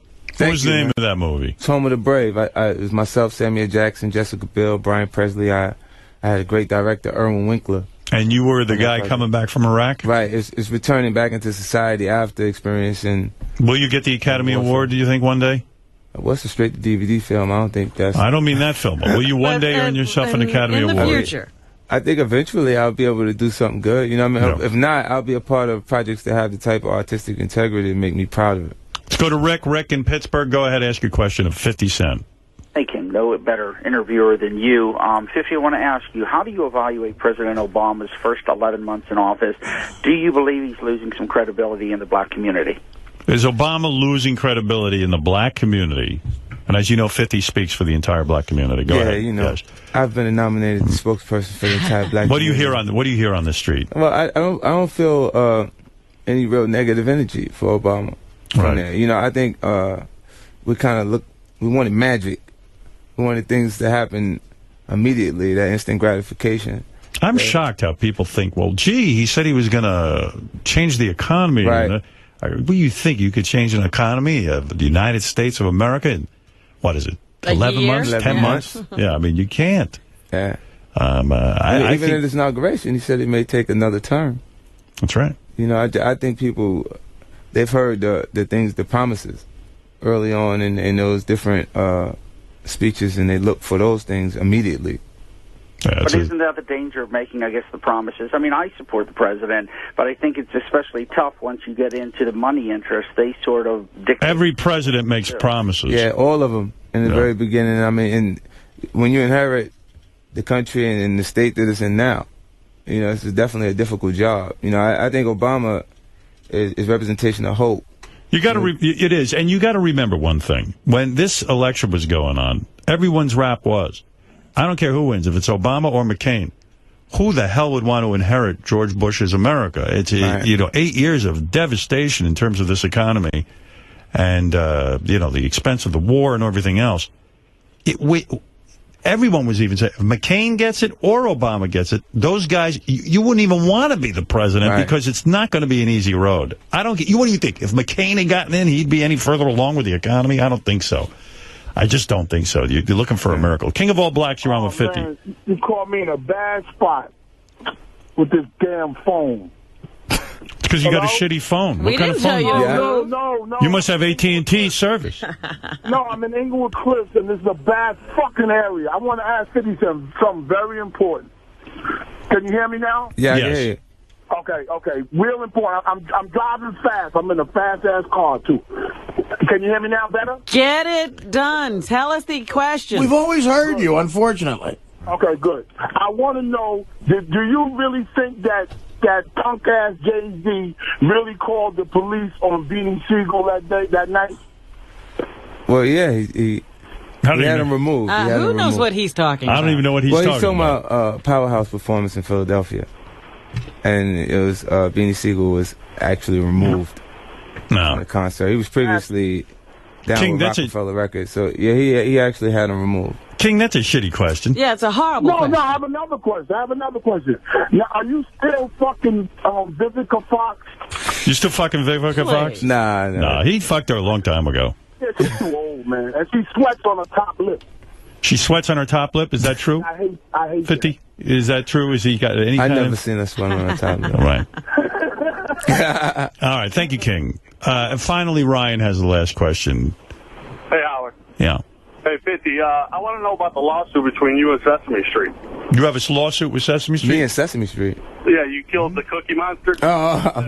He talking about something I did on Jimmy Kimmel's actual show. Oh, you killed the Cookie Monster? Yeah, it was just a part of a skit that we did there. Okay. I ain't got no lawsuit. They ain't suing me or I ain't suing You had them. a lawsuit with Taco Bell, right? They used your material without your permission. Absolutely. They, in fact, made it seem like you were endorsing Taco Bell. Right. They put out a press release saying that I would change my name to 79 cent or 89 cent to sell burritos. And so you got angry with that. You sued them, and you sued them successfully, right? There was a settlement. Yeah, I definitely won. Are you allowed to give out the No, amount? I can't give out, but I did great. You did great.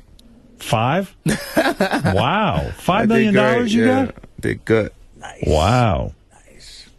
When's the last time a girl rejected you? Probably doesn't happen anymore, huh? Well, I guess... You know what happened between 2003 and 2005? I was really active. Right. And then 2005, I started feeling like I was hot. So it was like, you think you could just be with me? So you started withholding. Yeah. You started to be selective. Yeah, so now it's like... So the numbers have gone down. Yeah. All right. But do you just wait for women to approach you, or do you approach? I don't mind approaching. Okay. Have you been rejected since 2005? Has anybody turned you down? I've had to work. Yeah. Like work a girl, for what you want, Good. All right. Well, that at least makes it interesting. Yeah. All right. Listen, 50. I'm not going to hold you here all day. Obviously, you have business concerns and things to take care of. Yeah, I enjoy myself, man. It seems like we have a good time, a good chemistry every time I come up here. Oh, hell yeah. And you cried. That's awesome. It was kind of scary, actually. Yeah.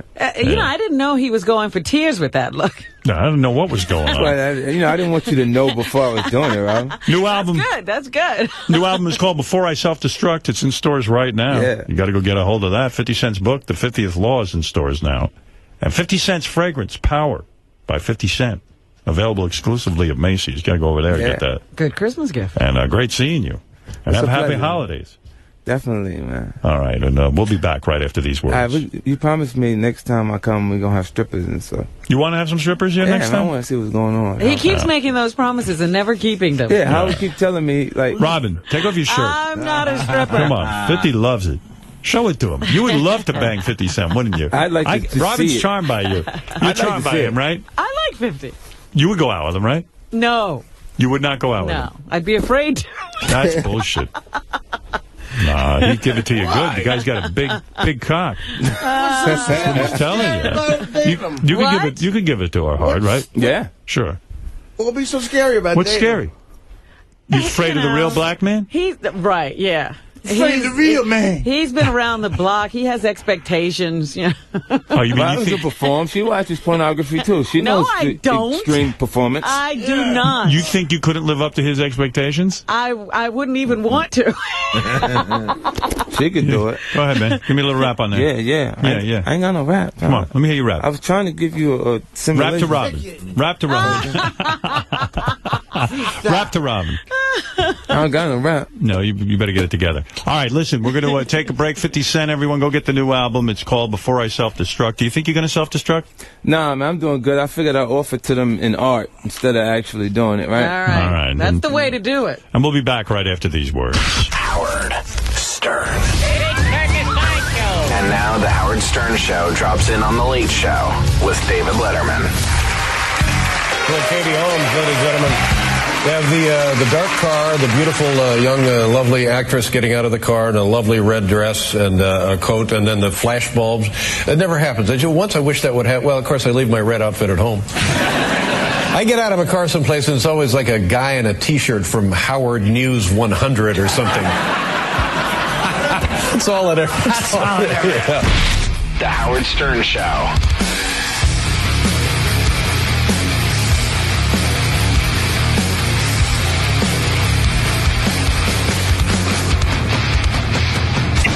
Howard Stern Show. And now, Arnold Schwarzenegger from the documentary Pumping Iron. The greatest feeling you can get in a gym, or the most satisfying feeling you can get in the gym, is the pump. Let's say you train your biceps. Blood is rushing into your muscles, and that's what we call the pump.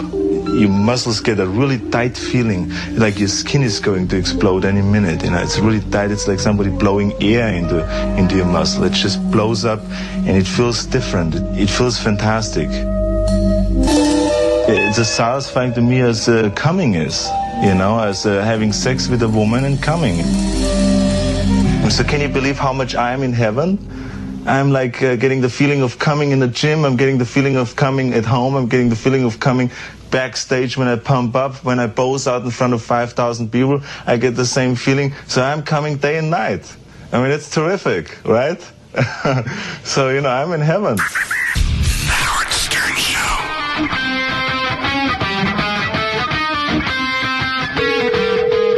Hello? Hello, can I speak to Mark Harris, please? Yes, who's calling? Mark, it's me, Dave. How are you? Now, I understand you were on Larry King, and you want to be on the show, possibly. What is your show? The Late Show. I'm David Letterman. Oh, I'm sorry. That's I'm all not right. clear. I was going to ask you, now, you're familiar with my show, you know? Yes. And we'll try to have you on as soon as possible. Would you be interested? I can see if we can do something for you. More than interested. Whatever you want. Yeah. You know Paul Schaefer, my band leader, don't you? Sure. Paul's a big fan of you, and you know, he's mentioned you a couple of times to me. Would you be willing to, you know, kiss Paul Schaefer's ass? Not exactly. You don't find me attractive, do you? Do I find you attractive? Yeah. I don't know. How big is your wallet? How big is your penis, by the way?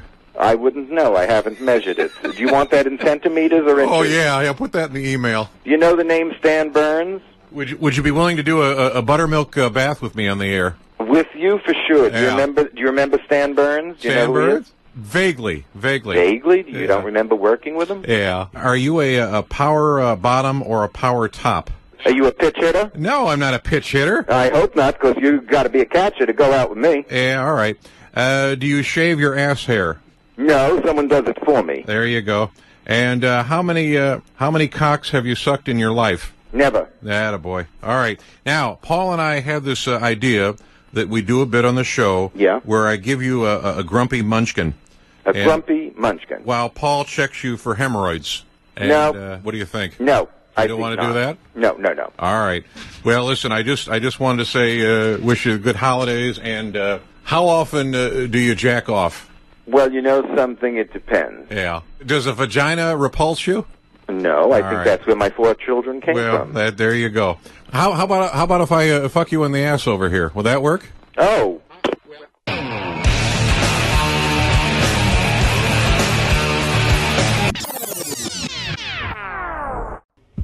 Okay. Oh, here, just because I read it earlier. We were talking about what an asshole Rush Limbaugh is. You got to hear this rap. It's just filled with it just amazes me that he has an audience and he's such an imbecile. And maybe it's because he is an imbecile. Right. People love, I guess, this negativity.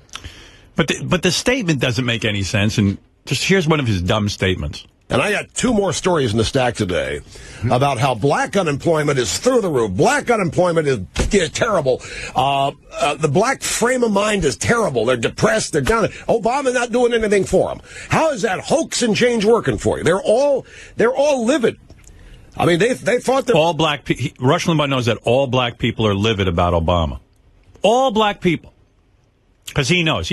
Out in Palm Beach, he's got his ear to the ground. Well, this is another one of those divide and conquer tactics. No, he hasn't talked to any black people. Right. If black people listen, now they'll get the idea that they should be upset with Obama. We're going to be an exact 180-degree economic reversal, and it's done nothing but get bad for everybody. But they're especially upset about it because they look at him as one of them, and now they feel abandoned. And I'm sure Tiger Woods' choice of females not... Hold it. You're talking over the best part. Ugh. Now you're getting nuts. You missed the best part. Hold on. Let me back up. Helping them out. And now they feel abandoned. And I'm sure Tiger Woods' choice of females not helping them out with their attitudes there either. The hell's that mean? Yeah, so Tiger Woods, ridiculous. It has nothing to do with politics. Now just throw in Tiger Woods. So Tiger Woods fucks a couple of white women. All black people should be depressed. You think black people are sitting at home worrying about who Tiger Woods is fucking? I mean, honestly? I hope not. Yeah.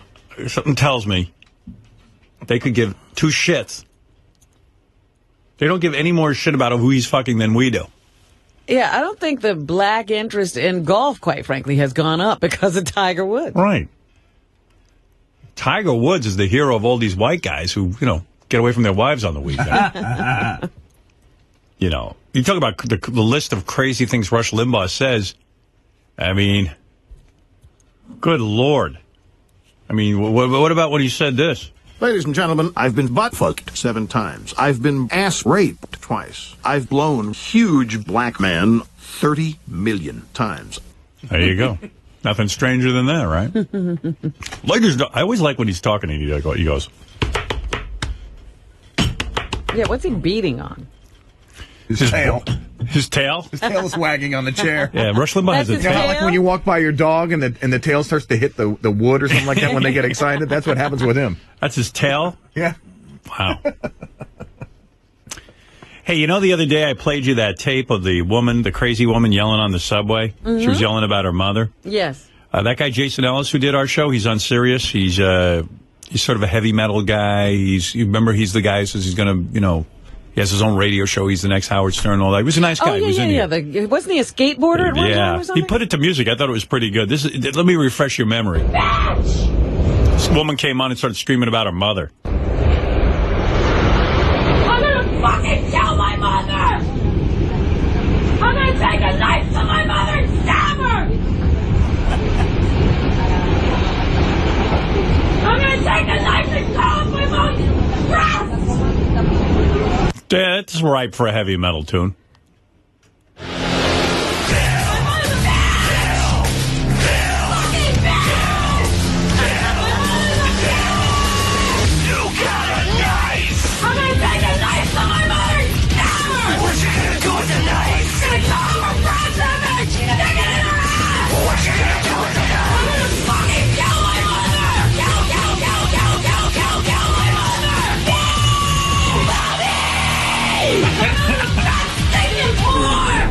I like it. Wow. That's He's good. got a hit there. He's probably got a hit song on his hands. Those two are great collaborators. He's going to be on tour. I know it.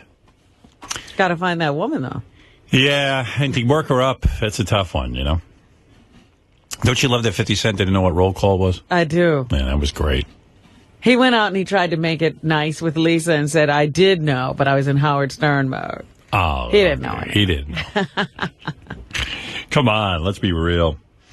By the way, did you hear Bubba's flying in for my holiday party? No, I did not hear that. Yeah, the whole team. Bubba's whole crew is flying in. That's another time they'll be at a party and I won't see them. Yeah. Bubba hides at these parties. Yeah, he's hard to find. He's a very low-key guy. He seems like he would be gregarious, but he's not.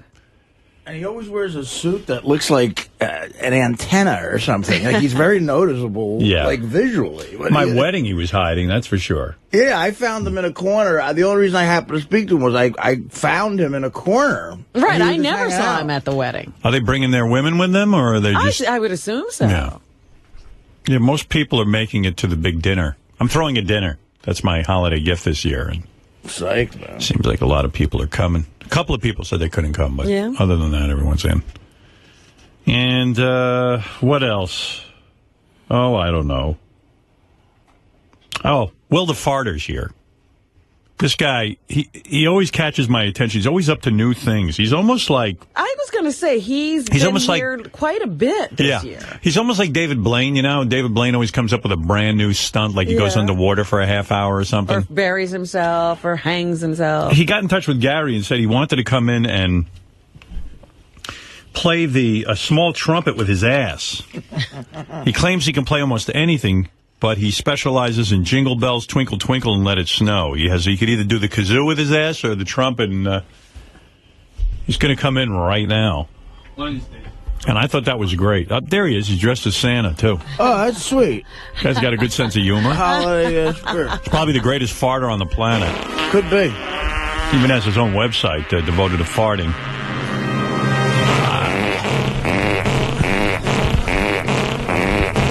How's think things? so. Yeah. How's Trex? Pretty good. Nah, it doesn't sound so good, does it? No. Amazing. Life not going well on the internet these days? It's amazing a guy who has so much talent. And I'm not kidding about this. Like, things don't go that great for him, you know? It's kind of sad. Well, what I'm trying to do is I'm trying to get away from all that other stuff I'm getting into. I really want to... What other stuff? Well, the porn and shit like that. I want to do all comedy. All comedy, yeah. I'm serious. I'm really going to change I want to change my name and get a whole new name out there. You're not going to be Will the Farter anymore? Well, I'm trying to come up with a name. If you guys want to go ahead and work on that. You mean like a nickname or? Well, like a new moniker. Sort of like Chad Ochocinco. How about Bill the Farter? Bill. What do you think of that? No one will know you were Will the Farter. To God, I know Will the Farter, but you're Bill the Farter. Yeah. Well, yeah, I know for a while you started farting on the internet, and that involved you exposing your balls and cock, and a lot of gays were contacting you. They would pay you money to be in different poses and things. So it got into a weird area, right? What kind of poses would he get into? Yeah. Spread eagle. Yeah, they wanted you on. Yeah, or there's a lot of guys who have like different fetishes. Like they were looking at my feet. Yeah. And they got into that, and I was like, I thought these guys were just playing around. And then, then they start paying me, and I was like, whatever. Dude, you used to jerk off for guys too. So. Is that right? I didn't know you'd gotten into that. Well, it all went downhill because.